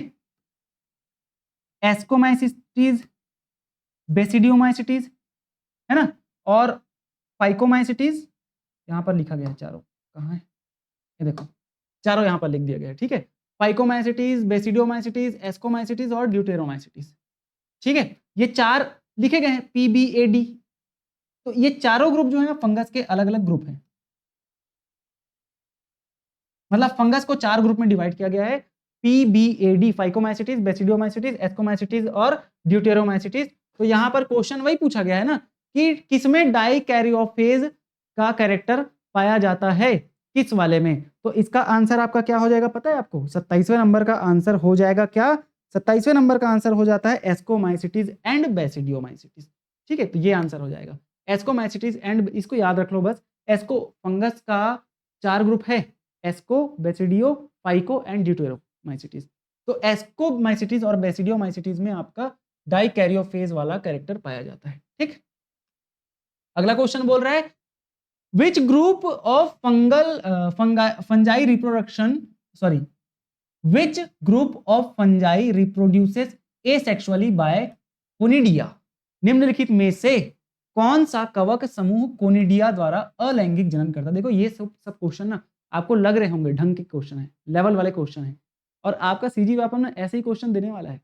ये नहीं देगा कि कोशिका को जीवन की इकाई कहते हैं, है, माइटोकॉन्ड्रिया को power house of the cell कहते हैं, ये नहीं देने वाला, या लाइजोसोम को आत्महत्या की थैली कहते हैं, ये सब बच्चों वाला क्वेश्चन है। सीजी व्यापम का लेवल काफी हाई चला गया है। अब ये कंसेप्ट अगर आप अच्छे से समझ रहे होंगे ना, मैं चाहूं तो 50 क्वेश्चन को 25 मिनट में खत्म करा सकता हूं। क्वेश्चन पढ़ा आंसर टिक लगाया, क्वेश्चन पढ़ा आंसर टिक लगाया, लेकिन क्या इससे आपका फायदा होगा, नहीं होगा। आपको कंसेप्ट समझ के जाना है। वो कूट वाले प्रश्न आते हैं ना, लंबे लंबे क्वेश्चन, लंबे लंबे ऑप्शंस, और उनमें से आपको इनमें से कौन से सही हैं, फिर नीचे में A B C AD CA, ऐसा, तो उनमें से सिलेक्शन कैसे कर पाओगे आप, जब आपके पास कंसेप्ट होगा, कंसेप्ट आप समझे रहोगे तो, है ना। तो इसलिए मेरी कोशिश यही है, वीडियो चाहे 1.5 घंटे 2 घंटे 3 घंटे का बने, कोई दिक्कत नहीं, लेकिन आपको समझा के छोड़ूंगा। आप समझ के करो हर क्वेश्चन को, हम लोग समझते हुए ही सभी चीज, मतलब क्वेश्चन प्रैक्टिस करते हुए ही कंसेप्ट को समझ जा रहे हैं। अगर आपको समझ आ रहा है तो मेरा ये जो मेहनत है ना, आपको मैं टाइम दिखा देता हूँ अभी कितना बज रहा है। देखो आपको टाइम दिखाता हूँ, 3 बज के, मत खोलना भाई, ये देखो दिख रहा होगा तो, देखो 3 बज रहे हैं अभी, 3 बज के 3 मिनट हो रहा है, और PM AM नहीं लिखा है क्या, PM AM नहीं लिखा है, लेकिन रात के 3 बज रहे हैं अभी। क्यों मेहनत कर रहा हूँ इतनी, आपके लिए, है ना। चाहूँ तो मैं 25 मिनट में भी खत्म कर सकता हूँ, लेकिन आपको समझाना है करके मेहनत किया जा रहा है मेरे दोस्त, तो मेहनत आपको भी करना है ना। चलो, और लाइक शेयर सब्सक्राइब तो आपको करना ही है, आप तो जानते हो, है ना। तो यहां पर इसका आंसर क्या हो जाएगा पता है, कौन सा जो ग्रुप है, कौन सा कवक समूह कोनिडिया द्वारा अलैंगिक प्रजनन करता है, बेसिडियोमाइसिटीज, फाइकोमाइसिटीज, एस्कोमाइसिटीज या आपका जाइगोमाइसिटीज। तो इसका आंसर क्या हो जाएगा पता है, इसका आंसर आपका हो जाएगा एस्कोमाइसिटीज, ठीक है। एस्कोमाइसिटीज इसका आंसर हो जाएगा, ये आपको याद रखना है, ठीक है। कुछ क्वेश्चंस के आंसर मैं भी भूल जाता हूँ, ये नहीं बोलूंगा कि हर चीज मेरे को याद है, लेकिन कोशिश यही है कि आपको चीजें समझा दूं, ठीक है। चलो, lichen is a symbiotic association between, याद रखना लाइकेन के बारे में, लाइकेन जो है ना दोस्त, ये एल्गी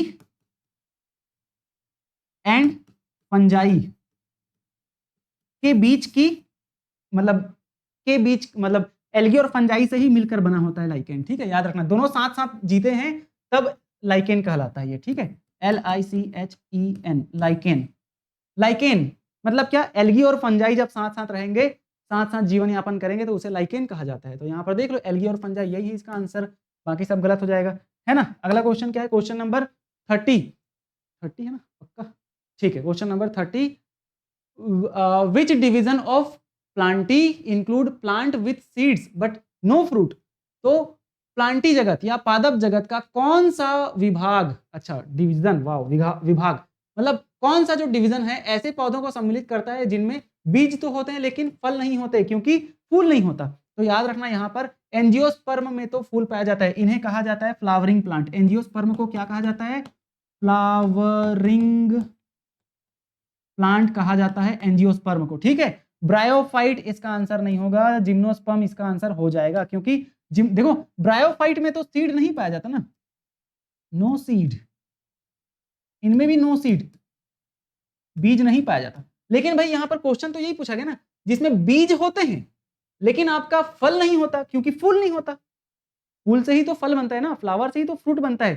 तो ऐसा ऑर्गेनिज्म, मतलब ऐसा ग्रुप कौन सा है पता है? जिम्नोस्पर्म, जिसमें सीड तो बिल्कुल होते हैं बट नो फ्लावर, फूल नहीं होते, ठीक है, और फ्लावर नहीं है तो फ्रूट भी नहीं होगा, ठीक है, फ्रूट भी नहीं होगा, फल भी नहीं पाया जाएगा, ठीक है। चलो, तो ये क्वेश्चन हो गया तीसरा नंबर का हमारा। Question number 31, which among the following plant group lakhs vascular tissue? तो किनमें, इनमें से किसमें वैस्कुलर टिश्यू नहीं पाया जाता है? इसका आंसर हो जाएगा आपका ब्रायोफाइटा। वैस्कुलर टिश्यू मतलब क्या होता है पता है? वैस्कुलर टिश्यू का मतलब होता है जाइलम फ्लोएम। एक होता है जाइलम और एक होता है क्या आपका फ्लोएम, ठीक है। ये जाइलम और फ्लोएम क्या है पता है? वैस्कुलर टिश्यू है, मतलब संवहनी ऊतक है। निम्नलिखित में से किस पादप समूह में संवहनी ऊतक नहीं पाया जाता? संवहनी ऊतक मतलब क्या? जो चीजों को एक जगह से दूसरी जगह ले जाती है, ट्रांसपोर्ट कराती है। तो हमको पता है, पिछले वीडियो में हमने पढ़ाई था जाइलम के बारे में काफी अच्छे से। जाइलम एक्स के पहले क्या आता है? डब्ल्यू आता है, तो मतलब ये किसका कराता है? वाटर। आपको ट्रिक बताया ना, एक्स के पहले डब्ल्यू आता है ना, एबीसीडी पढ़ोगे तो एक्स के पहले डब्ल्यू आता है। इसका मतलब क्या है? यहाँ पर ये जाइलम वाटर प्लस मिनरल का ट्रांसपोर्ट कराता है। वाटर प्लस मिनरल का क्या कराता है? ट्रांसपोर्ट कराता है। कहां से कहां? From soil to plant parts, है ना। सॉइल से, मृदा से पौधों के सभी पार्ट्स में क्या पहुंचाता है? वाटर एंड मिनरल पहुंचाता है। बट फ्लोएम, फ्लोएम से क्या? फूड। तो फूड को पहुंचाने का काम कौन करता है? फ्लोएम। कहां से कहां? फूड फ्रॉम, फूड का ट्रांसपोर्ट, ठीक है। यहां पर क्या याद रखना? फूड का ट्रांसपोर्ट, फूड का ट्रांसपोर्ट कहां से कहां? फ्रॉम लीफ, पत्तियों से, leaf to all parts of plant, मतलब पौधों के सभी भागों में खाने को पहुंचाता है। कहां से कहां? पत्तियों से। भाई पादप का जो, पौधों का जो खाना है वो कहां बनता है? पत्तियों में ही तो बनता है ना। तो भाई पत्तियों से खाने को पौधों के सभी पार्ट्स में पहुंचाने का काम कौन कर रहा है? यहाँ पर हमारा फ्लोएम, ठीक है। फ से फ्लोएम, फ से फूड। तो ये जो जाइलम और फ्लोएम है, इन्हें ही संवहनी ऊतक कहा जाता है। और संवहनी ऊतक किसमें नहीं पाया जाता? तो याद रखेंगे, एंजियोस्पर्म में पाया जाता है, टेरिडोफाइटम पाया जाता है, ब्रायोफाइटम नहीं पाया जाता, और जिम्नोस्पर्म में भी पाया जाता है, ठीक है। हम जब पादप किंगडम की बात करते हैं ना, देखो यहाँ पर थोड़ा सा और डिटेल बता देता हूँ। ये सारे क्वेश्चंस आएंगे ना, मैं बता रहा हूँ, हर क्वेश्चन इंपॉर्टेंट है, हर चीज इंपॉर्टेंट जो बता रहा हूँ, ठीक है। इसलिए आपको एक वीडियो से ना बहुत सारी चीजों का नॉलेज मिल रहा है। देखो, जब हम पादप किंगडम की बात करते हैं, प्लांट किंगडम की बात करते हैं, plant kingdom, Plantae kingdom, Plantae, तो इन्हें ना किंगडम के बाद क्या आता है? फाइल, डिवीजन आता है। तो इन्हें ना 5 डिवीजन में डिवाइड किया गया है। कौन से 5 अलग अलग ग्रुप हैं? तो आता है एल्गी, ब्रायोफाइटा, जिम्नोस्पर्म, एंजियोस्पर्म, ठीक है। Sorry, algae, bryophyta, pteridophyta, gymnosperm, angiosperm. Algae, algae मतलब जितने भी शैवाल हैं, ठीक है। शैवाल एक, भाई शैवाल, हम लोग जो काई देखते हैं ना, एल्गी, वो भी पादप है। हरे कलर का जो काई दिखता है वो भी पौधे ही हैं, बहुत छोटे पौधे हैं, छोटे पौधे, माइक्रो, है ना। तो माइक्रो प्लांट है एल्गी, ये पौधे में आता है। फिर एल्गी के बाद आता है ब्रायोफाइटा, ब्रायोफाइटा। फिर आता है टेरिडो, देखो पी से स्टार्ट हो रहा है, पी साइलेंट रहता है, PTERIDOPHYTA, टेरिडोफाइटा। फिर आता है जिम्नोस्पर्म, जिम्नोस्पर्म, एंड लास्ट में आ जाता है क्या? एंजियोस्पर्म, ठीक है ना। आवृत्त बीजी, अनावृत्त बीजी, टेरिडोफाइटा, ब्रायोफाइटा और एल्गी, ठीक। ये याद रखेंगे आप। सीक्वेंस को थोड़ा सा हम लोग क्या कर लेते हैं, देखो ये रहा algae, bryophyta, pteridophyta, gymnosperm, angiosperm. ये 5 ग्रुप में किसको डिवाइड किया गया है? प्लांट किंगडम को। और इनके अंदर फिर और बहुत सारे अलग अलग आते हैं, उतना डिटेल में जाने की जरूरत नहीं है ना। अब व्यापम का अगर दिमाग खिसका रहा तो वो पूछ भी सकता है और डिटेल में क्वेश्चन, लेकिन आपको इतनी बातें ध्यान में रखनी है, ठीक है।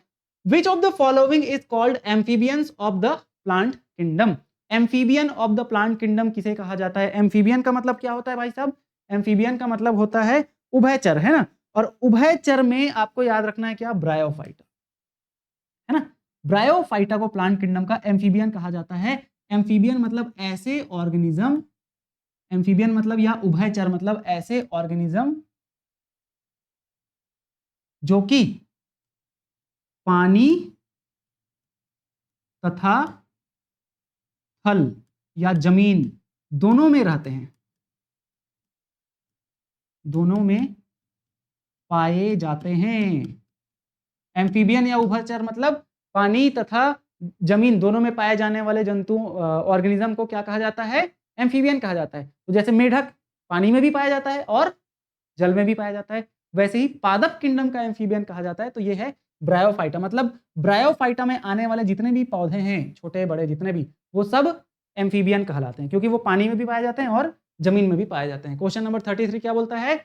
The dominant phase in the life cycle of pteridophyta is. तो टेरिडोफाइटा के जीवन चक्र में डोमिनेंट फेज कौन सा होता है? टेरिडोफाइटा के जीवन चक्र में डोमिनेंट फेज होता है आपका सेप्रोफाइट, ठीक है। मतलब जीवन चक्र जो है ना, एक होता है डोमिनेंट फेज, मतलब अधिकतर समय वो किस फेज में गुजार रहा है।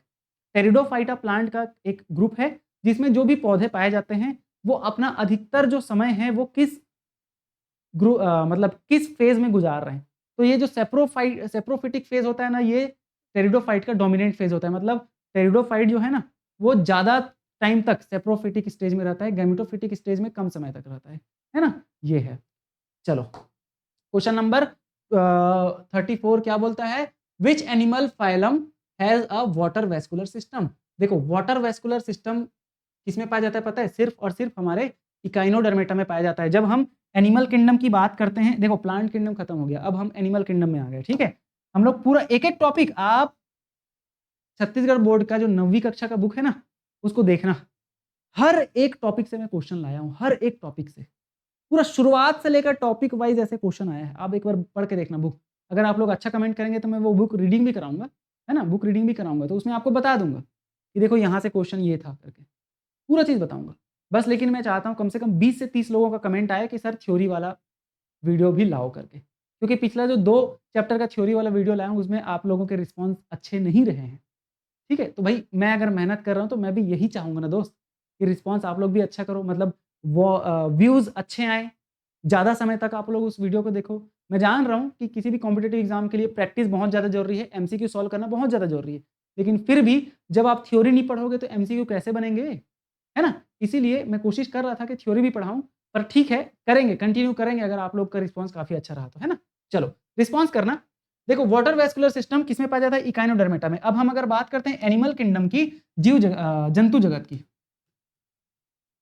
जंतु जगत, ठीक है, या एनिमल किंगडम, स्टार्टिंग में बता दे रहा हूं, ठीक है। एनिमल किंगडम, एनिमल किंगडम की अगर हम बात करते हैं तो एनिमल किंगडम में याद रखेंगे दोस्त 10 फाइलम में बांटा गया है, ठीक है। किंगडम के बाद फाइलम आता है, ठीक है, के पी सी, क्लास, फिर ऑर्डर, फिर फैमिली, फिर जीनस, फिर स्पीशीज। तो 10 फाइलम, 11 फाइलम याद रखेंगे, ठीक है। एनिमल किंगडम को 11 फाइलम में बांटा गया है। अब ये फाइलम कौन कौन से हैं? तो ये फाइलम का नाम मैं यहां पर लिख देता हूं फटाफट, आप लोगों को याद रखना है, ठीक है। फाइलम का नाम देखो, पहला आता है पोरीफेरा, फिर दूसरा आता है सिलेंट्रेटा, सिलेंट्रेटा, ठीक है, सिलेंट्रेट। फिर तीसरा आता है टीनोफोरा, टीनोफोरा, टीनोफोरा। फिर चौथा आता है क्या? प्लेटीहेल्मिन्थीज।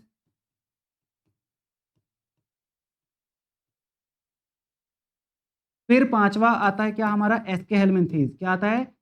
एसके हेल्मिन्थीज। फिर छठवा आता है क्या हमारा? एनिलीडा। फिर सातवां आता है मोलस्का, मोलस्का। फिर आठवां आ जाता है हमारा ऑर्थ्रोपोडा, ठीक। और उसके बाद 9वां आ जाएगा, 9th नंबर का है इकाइनोडर्मेटा। इकाइनोडर्मेटा। और 10वां आ जाता है हमारा हेमिकॉर्डेटा। हेमिकॉर्डेटा। और 11वां आ जाता है हमारा क्या, कॉर्डेटा। ठीक है, कॉर्डेटा। तो ये 11 फाइलम है, इनका नाम आपको याद रखना है। ठीक है, पीसी स्क्वायर, पीए क्यूब, मोलस्का, आर्थ्रोपोडा, मोलस्का। अच्छा ठीक है, आर्थ्रोपोडा यहां पर पहले आ जाएगा। ठीक है, आर्थ्रोपोडा, और फिर आता है मोलस्का, है ना। तो देखो आपको याद कैसे रखना है, इसका सीक्वेंस मैं बता देता हूं। ठीक है, P C square, P A cube.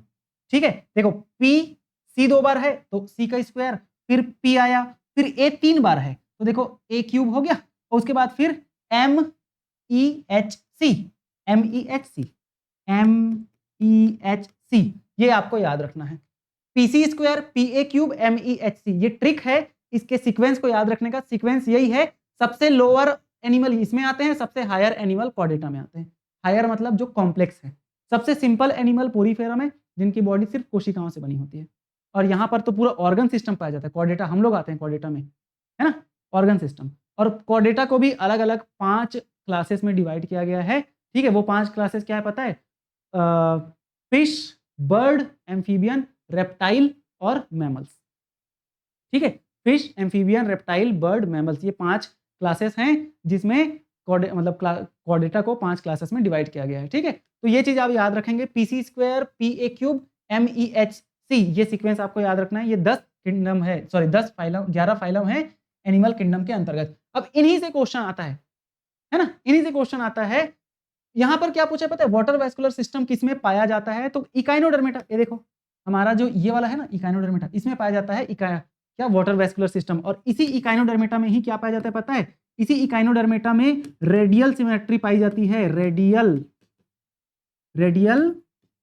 Symmetry, radial symmetry मतलब क्या होता है पता है, इनकी बॉडी को हम किसी भी प्लेन से ऐसे कट करें, ठीक है, इनकी बॉडी को हम किसी भी प्लेन से कट करेंगे तो क्या हो जाएगा, कट जाएगा। जैसे मैं यहां से भी कट करूंगा, जैसे मैं एक एग्जांपल देता हूं, बॉटल।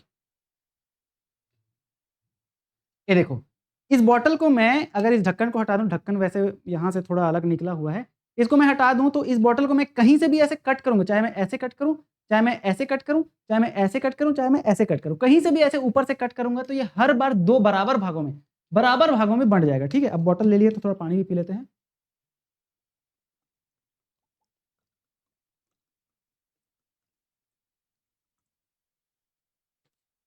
है ना, हर बार 2 बराबर भागों में बढ़ जाएगा, तो इसे ही रेडियल सिमेट्री कहा जाता है। ठीक है, जब किसी ऑर्गेनिज्म को हम 2 बराबर भागों में हर बार किसी भी प्लेन से, चाहे मैं ऐसे काटूं, ऐसे काटूं, ऐसे काटूं, कैसे भी काटूं ऊपर से, हर बार जब 2 बराबर भागों में बटेगा तो ये रेडियल सिमेट्री है। और बाइलेटरल सिमेट्री मतलब होता है क्या, बाइलेटरल सिमेट्री मतलब किसी भी ऑर्गेनिज्म की बॉडी को एक ही प्लेन से हम 2 बराबर भागों में बांट सकते हैं। जैसे हम लोग, हमें एक ही प्लेन से ऐसे जब काटेंगे तो 2 बराबर भागों में बटेंगे। अगर ऐसे काटे तो नहीं बटेंगे, चाहे ऐसे काटे तो भी नहीं बटेंगे। एक ही बीचों बीच अगर हमको ऐसे काटा जाता है तभी हम 2 बराबर भागों में बटेंगे, एक ही प्लेन से। तो इन्हें कहा जाता है बाइलेटरल सिमेट्री। लेकिन रेडियल सिमेट्री मतलब क्या होता है, जब ऑर्गेनिज्म की बॉडी को किसी भी प्लेन से मैं ऐसे काटूं, चाहे ऐसे काटूं, ऐसे काटूं, कैसे भी काटूं, हर बार 2 बराबर भागों में बंटना चाहिए ना। इधर भी उतने ही ऑर्गन जाना चाहिए, इधर भी उतने ही। हमको काटेंगे तो भाई ऐसे काटेंगे तब हमारे पास इधर एक हाथ, इधर भी एक हाथ, इधर एक पैर, इधर भी एक पैर, इधर एक आंख, इधर एक आंख, कान, सब बराबर में बंट जाएगा। लेकिन सोचो ऐसे काटेंगे तो कैसे बराबर में बटेगा, है ना। तो ये रेडियल सिमेट्री हमारे में नहीं पाया जाता। बाइलेटरल सिमेट्री हमारे में पाया जाता है जब एक ही बार में, मतलब एक ही प्लेन से 2 बराबर भागों में बटेगा हमारा बॉडी, सिर्फ ये वाला बीच वाला प्लेन। ठीक है, तो ये रेडियल, सॉरी बाइलेटरल सिमेट्री है। और रेडियल मतलब क्या, जब किसी भी प्लेन से बांट दे। ठीक, और एक होता है एसिमेट्री। एसिमेट्री मतलब हम किसी ऑर्गेनिज्म की बॉडी को किसी भी प्लेन से काट नहीं सकते, मतलब काट तो सकते हैं लेकिन किसी भी प्लेन से काटने पर वो 2 बराबर भागों में नहीं बटेगा। जैसे मैं आपको एग्जांपल कैसे बताऊं, मेरे पास कुछ भी ऐसा चीज नहीं दिख रहा है जिसको मैं 2 बराबर भागों में बांट के आपको एग्जांपल बता पाऊं, है ना। चलो कोई बात नहीं, 2 बराबर भागों में जब हम किसी चीज को दो बराबर भागों में बांट नहीं सकते तो ये एसिमेट्रिक कहलाते हैं। चीज नहीं, ऑर्गेनिज्म है ना, जब किसी ऑर्गेनिज्म की बॉडी को दो बराबर भागों में हम नहीं बांट सकते, किसी भी प्लेन से काटे दो बराबर भागों में नहीं बटेगा, तो ये एसिमेट्रिक कहलाती है ना। तो यहाँ पर ये बातें याद रखना। बहुत सारा चीज बता दिया हूँ, लेकिन मैं जानता हूँ ये सारी बातें इंपॉर्टेंट है आपके एग्जाम के लिए, इसीलिए बता रहा हूँ। ठीक है, चलो 35 क्या बोलता है, the first triploblastic and coelomate animal belong to, प्रथम त्रिस्तरीय एंड सिलोमेट जंतु के इस समूह में पाए जाते हैं। पहले तो ट्रिप्लोब्लास्टिक का मतलब समझना पड़ेगा, है ना। देखो क्या होता है ना, ऑर्गेनिज्म की, हमारे जीव जंतुओं की बॉडी में, है ना, जंतुओं एनिमल की बॉडी में 3 जर्म लेयर होता है। ठीक है, 3 जर्म लेयर, 3 जर्म लेयर्स। ठीक, 3 जर्म लेयर्स होते हैं। कौन कौन से 3 जर्म लेयर होते हैं भाई साहब? तो सबसे पहला होता है क्या, एक्टोडर्म, जो सबसे बाहर पाया जाता है, एक्टोडर्म।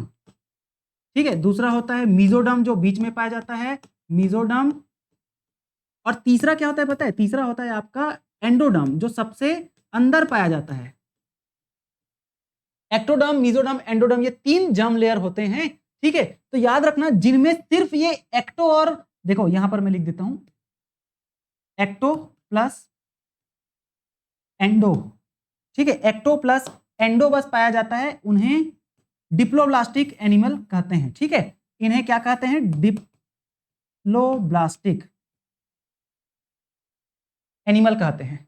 ठीक है, जिनमें एक्टो और एंडो बस पाया जाता है, लेकिन जिनमें तीनों जर्म लेयर पाया जाता है, इनको क्या बोलते हैं पता है?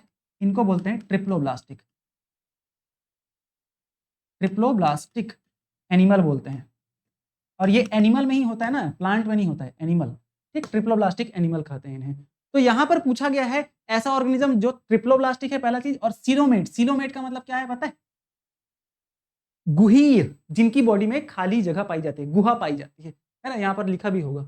अच्छा, सिलोमेट तो खैर हिंदी में भी सिलोमेट लिख दिया है, लेकिन गुहा बोलते हैं, खाली जगह, सिलोमेट। तो ऐसा ऑर्गेनिज्म जिसकी बॉडी में सिलोमेट, सिलोम भी है, सिलोम मतलब खाली गुहा भी है, और दूसरा क्या, ट्रिप्लोब्लास्टिक मतलब 3 जर्म लेयर है। इसका आंसर हो जाएगा आपका एनिलिडा।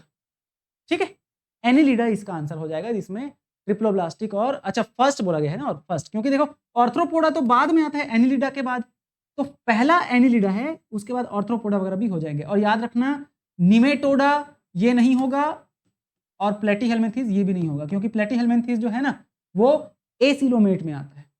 ठीक है, प्लेटीहेल्मिन्थेस तक ना, जैसे कि पोरीफेरा, सिलेंट्रेटा, टिनोफोरा, और फिर आपका प्लेटीहेल्मिन्थेस, चेप्टाक्रीमी ना, प्लेटीहेल्मिन्थेस, ये जो चारों है ना, ये एसिलोमेट है। एसिलोमेट का मतलब क्या? जिनमें कि एसिलोमेट मतलब क्या होता है? एसिलोमेट,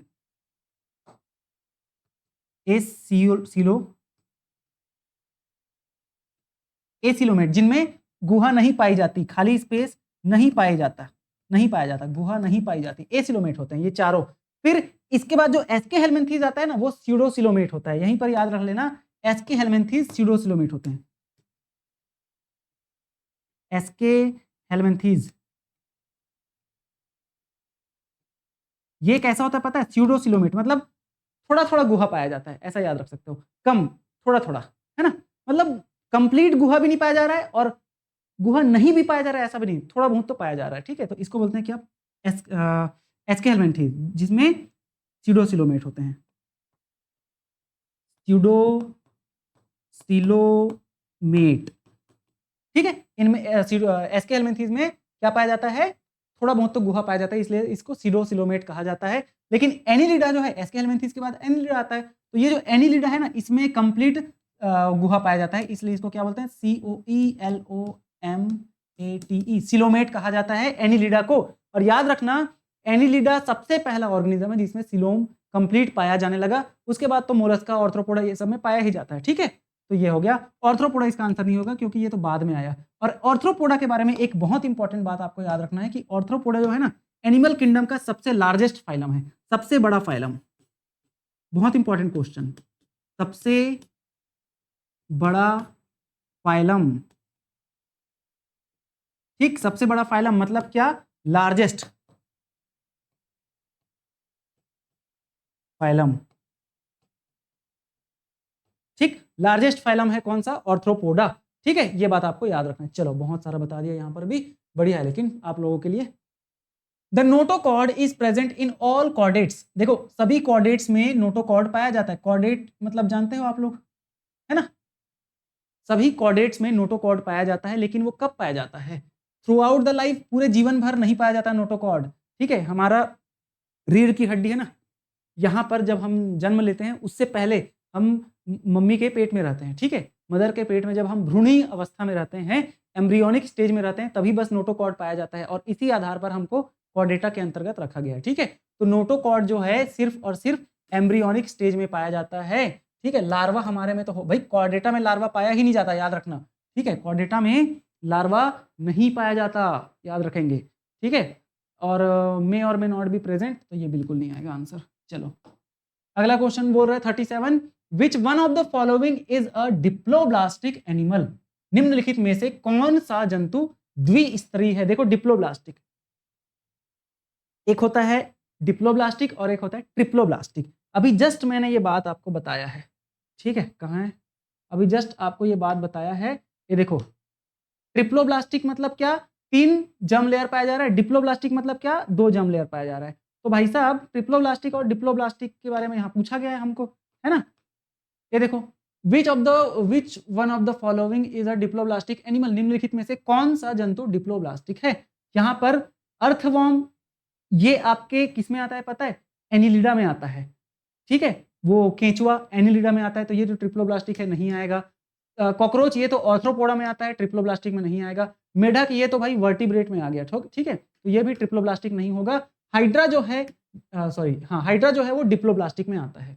ठीक है, डिप्लोब्लास्टिक मतलब कि क्या? 2 जर्म लेयर पाया जाएगा। कौन कौन सा? Ecto and endo. ठीक है, और इन सभी में 3 जर्म लेयर पाया जाता है। जर्म 3 जर्म लेयर पाया जाता है। कौन कौन से? एक्टो, एंडो और मीजो। ठीक, एक्टो, एंडो एंड मीजो, बीच में मीजो आएगा ना, एक्टो, मीजो और एंडो एंडो, ये तीनों जर्म लेयर इन तीनों में पाया जाता है। याद रखेंगे, जितने भी कीड़े मकोड़े हैं जो आप देख पाते हैं जिनके बहुत सारे पैर होते हैं, वो सभी ऑर्थ्रोपोडा में रखा गया है। सबसे बड़ा फाइलम, पहला सबसे बड़ा फाइलम, उसके बाद दूसरा नंबर का जो सबसे बड़ा फाइलम है वो है मोलस्का। ठीक है, ऑर्थ्रोपोडा सबसे बड़ा फाइलम जिसमें सभी कीड़े मकोड़ों को रखा गया है। और दूसरा कौन सा है? मोलस्का, जिसमें घोंघा, पाइला जिसे बोलते हैं, है ना, वो अपन शंख बजाते हैं ना, उसके अंदर जो कीड़ा होता है वो भी क्या है? वो मोलस्का के अंतर्गत आता है, घोंघा, पाइला, है ना। अगला क्वेश्चन बात करते हैं, question number 38, radial symmetry is seen in the adult stage of. Radial symmetry अभी जस्ट बात किए थे हम लोग, रेडियल सिमेट्री। ठीक है, वयस्क अवस्था में त्रिज्य सममिति किसमें पाई जाती है? तो ये आपका इकाइनोडर्मेटा में पाई जाती है, हमने इसके बारे में बात कर चुके हैं।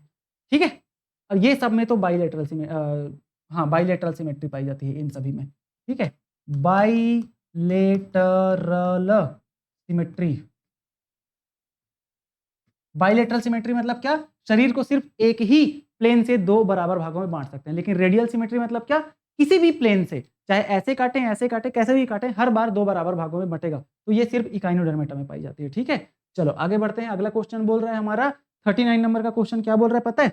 39 नंबर का क्वेश्चन बोल रहा है, the body cavity is lined by mesoderm on both side इन, है ना। क्वेश्चन बोल रहा है क्या?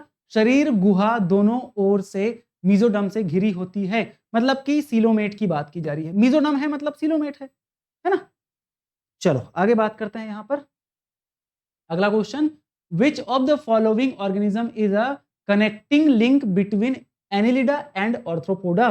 तो निम्नलिखित में से कौन सा जीव एनिलिडा और ऑर्थ्रोपोडा के बीच की कड़ी है?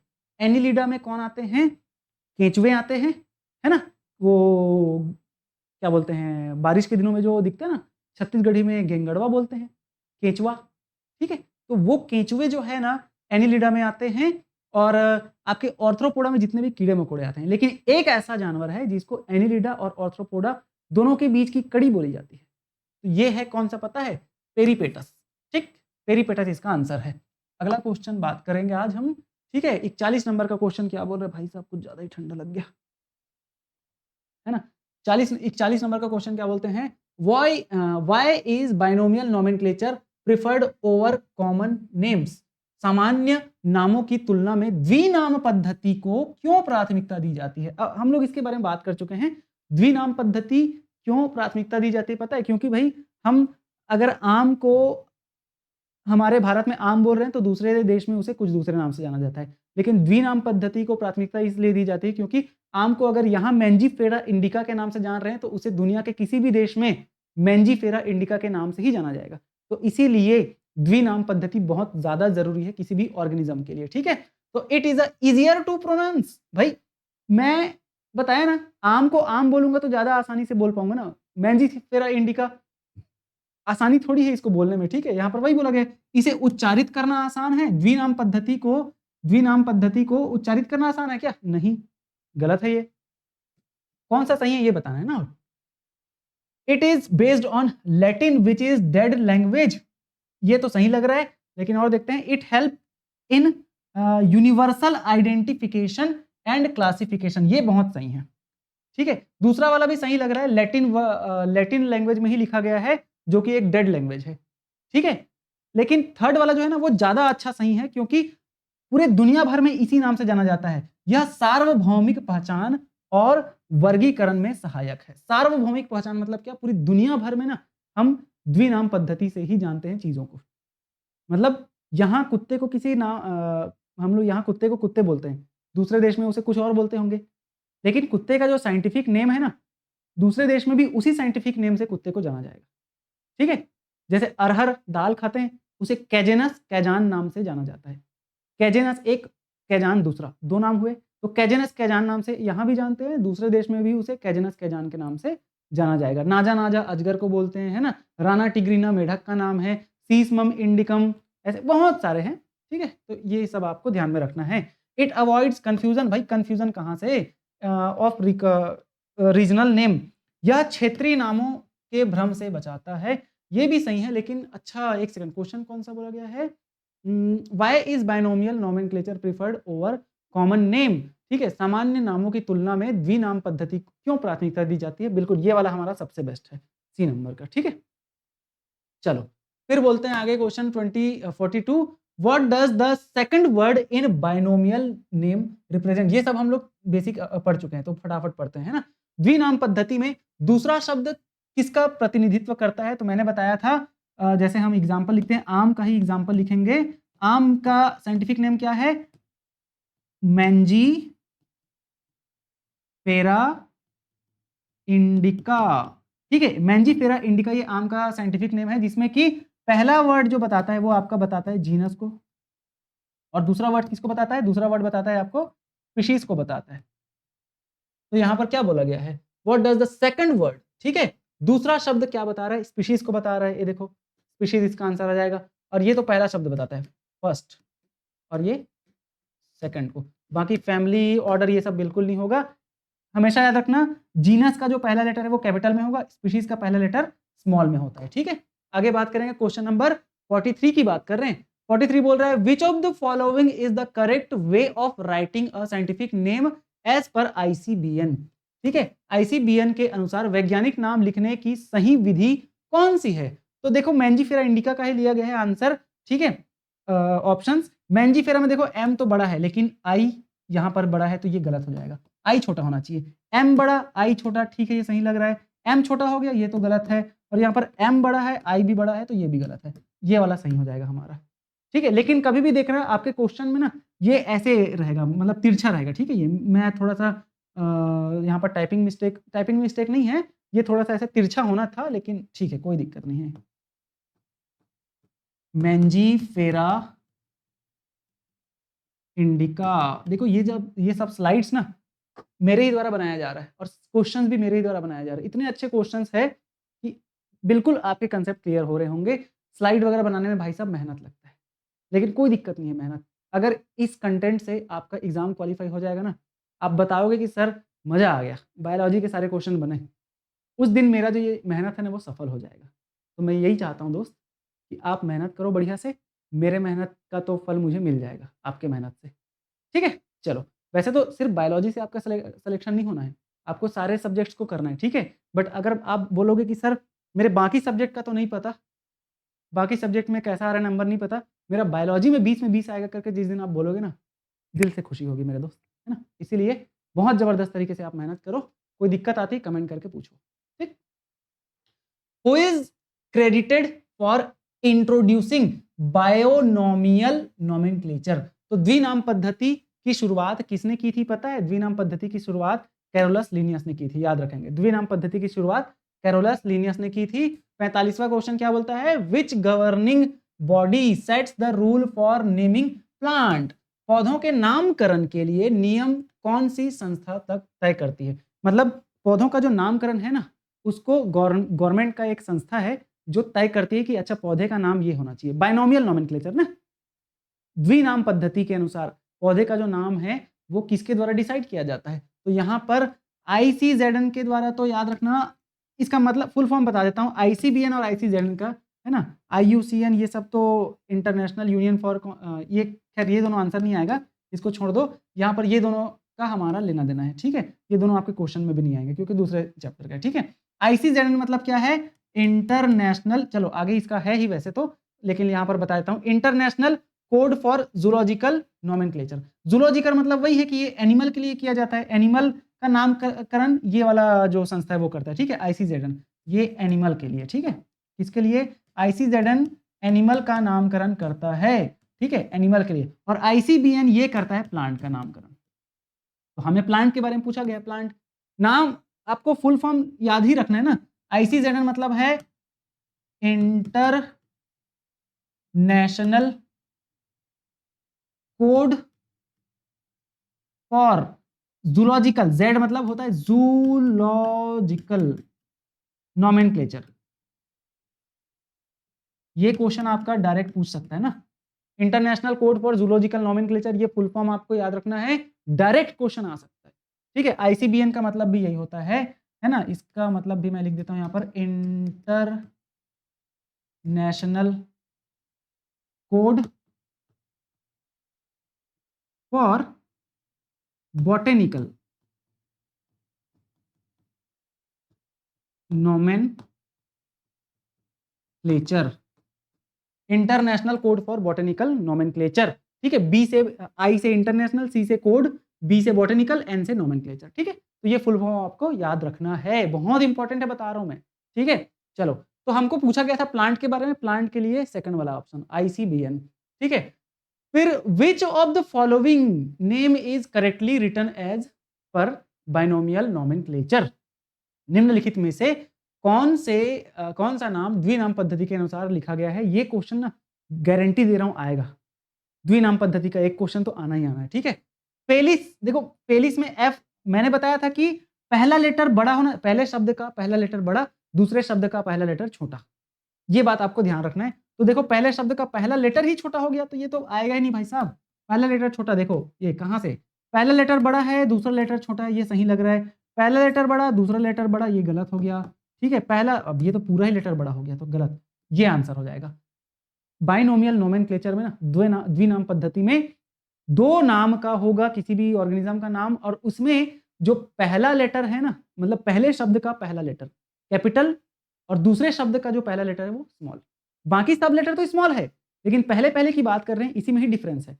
पहले शब्द का पहला लेटर कैपिटल, दूसरे शब्द का पहला लेटर स्मॉल, ये बात आप याद रखेंगे, ठीक है। तो ये हो गया क्वेश्चन नंबर 47 की बात करेंगे। विच of the following is not an advantage of scientific naming. निम्नलिखित में से कौन सा वैज्ञानिक नामकरण का लाभ नहीं है? इनमें से कौन सा लाभ नहीं है? यूनिवर्सल एक्सेप्टेंस, बिल्कुल ये तो है, ये लाभ है ना। Avoid confusion of local names, हाँ ये भी लाभ है भाई, लोकल नेम में कोई कंफ्यूजन नहीं करता है, ठीक है। इजी फॉर ले पर्सन टू रिमेंबर, ये गलत है भाई साहब, है ना। और यही हमको पूछा है भाई, नहीं है बोला गया है, गलत वाला कौन सा है? नहीं। तो भाई आम व्यक्ति के लिए याद रखना आसान होता है क्या बाइनोमियल नोमेनक्लेचर? द्विनाम पद्धति मैंने आपको बोलूंगा कि भैया मेंजीफेरा इंडिका आप याद रखोगे क्या? नहीं, आप आम नाम याद रखोगे, आम, मैंगो, लेकिन मेंजीफेरा इंडिका याद नहीं रखोगे। पर यहां पर क्या बोल रहे पता है? आम व्यक्ति के लिए, अब ये वाला आम नहीं है ना, वो खाने वाला आम नहीं है, ये साधारण व्यक्ति याद रखना इसको। साधारण व्यक्ति के लिए याद रखना आसान होता है क्या? गलत। ठीक है, तो यही आंसर हो जाएगा। इंडिकेट्स इवोल्यूशनरी रिलेशनशिप, ये भी है, तो ये इसका आंसर नहीं है, बट सही है। हमको पूछा गया है कौन सा गलत है, यही बताना था।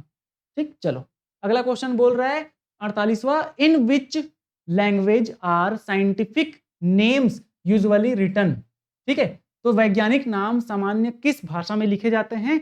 लैटिन भाषा में लिखे जाते हैं। लैटिन भाषा कैसा भाषा है, कैसी भाषा है? डेड लैंग्वेज है। ठीक है, लैटिन भाषा जो है वो डेड लैंग्वेज है, ये बात आपको ध्यान में रखनी है।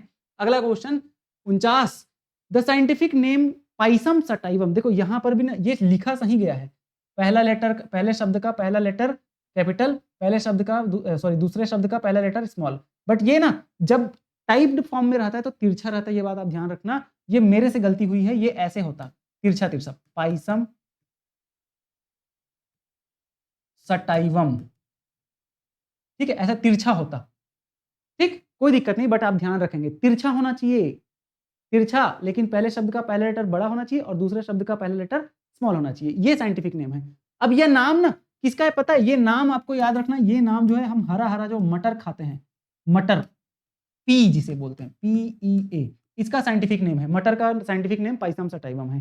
तो इसको किसने दिया है पता है? इसे दिया है लिनियस नाम के, कैरोलस लिनियस नाम के वैज्ञानिक ने। आज का हमारा लास्ट क्वेश्चन क्या बोलता है? What does ICBN stand for? देखो यही वाला क्वेश्चन आ गया और ये एग्जाम में आ सकता है मेरे भाई। ठीक है, तो वर्गीकरण में ICBN का पूरा नाम क्या है? वर्गीकरण में ICBN का पूरा नाम international code for biological nomenclature, ये तो मैंने नहीं बताया भाई साहब।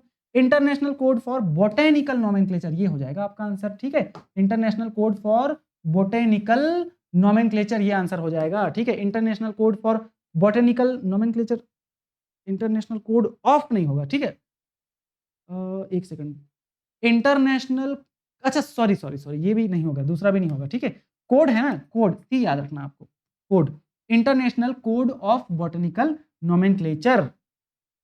ठीक है, इंडियन कोड नहीं होगा, ये तो नहीं आएगा, तो आपको याद रखना है international code for botanical nomenclature. यहां पर तो क्लासिफिकेशन लिखा गया था, है ना। चलो, तो आंसर हमारा हो जाएगा सी नंबर। अब आज के हमारे सारे क्वेश्चन समाप्त हो गए हैं, 50 क्वेश्चन, लेकिन मैं जानता हूं और आपको बता रहा हूं कि ये जो 50 क्वेश्चन है दोस्त, इतने सारे क्वेश्चन सॉल्व करवाएगा कि मत पूछो। बहुत जबरदस्त क्वेश्चन सेलेक्ट करके लाया हूं, है ना। इसको आप कोशिश करो, बार बार रिवाइज करो। नोट्स बनाते हो अच्छी बात है, नहीं बनाते हो तो वीडियो को ही बार बार देख लो। ठीक है, बढ़िया क्वेश्चन है, भरोसा रखो, क्वेश्चन यहां से आएंगे। और ऐसे ही टाइप्स के क्वेश्चन ना टेस्ट सीरीज में डाला हूं, तो आपको जबरदस्त लेवल का वहां पर क्या मिल रहा है, क्वेश्चन मिल रहा है। देखो सिर्फ 99 रुपए की बात है, लेकिन ये ऑफर 2 दिन के लिए ना, मैं बता रहा हूं। अगर आप वीडियो बाद में देख रहे हैं तो ऑफर एंड हो जाएगा, इसीलिए 2 दिन के। आज कौन सा डेट है पता है आपको? आज है 5 तारीख, 5 जुलाई। ठीक है, 5 जुलाई है, तो ये ऑफर 5 और 6 जुलाई के लिए बस है।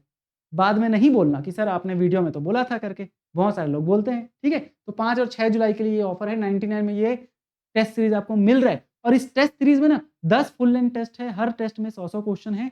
हर टेस्ट को आप कई बार दिला सकते हो, कई बार अटेम्प्ट कर सकते हो। और सोचो 10 टेस्ट है तो भैया 10 टेस्ट में, एक टेस्ट में अगर 100 क्वेश्चन, तो 10 टेस्ट में आपको 1000 क्वेश्चन मिलने वाले हैं। और सोचो इस 1000 क्वेश्चन को आप प्रैक्टिस कर लोगे तो किस लेवल की आपकी तैयारी हो जाएगी। ठीक है, इसलिए भाई साहब ज्वाइन कर सकते हो। 99 रुपए यार ऐसे ही खा देते हैं, कुछ ना कुछ खा दिए, उड़ा दिए। ठीक है, चलो तो मिलेंगे अगले वीडियो में, तब तक के लिए बहुत बहुत धन्यवाद। मैं उम्मीद करूंगा आप सभी से कि आप लोग इस वीडियो के थ्रू अपनी तैयारी अच्छे से कर पा रहे होंगे, और कोई भी डाउट है तो आप कमेंट सेक्शन में पूछेंगे। और याद रखना, थ्योरी वाला वीडियो चाहिए तो आपको कमेंट करना है कि सर थ्योरी वाले, बुक रीडिंग वाले वीडियो भी लाओ, क्योंकि 2 वीडियो मैंने बनाया उसमें रिस्पॉन्स अच्छा नहीं था, तो मैं कोशिश कर रहा हूँ कि MCQ में ज़्यादा फोकस करूँ। लेकिन अगर थ्योरी चाहिए आपको तो कम से कम 20 से 30 कमेंट आने चाहिए। क्या आने चाहिए? सर बुक रीडिंग वाले वीडियो लाओ, और वीडियो में 100 से ज़्यादा लाइक्स होने चाहिए। ठीक है, चलो धन्यवाद।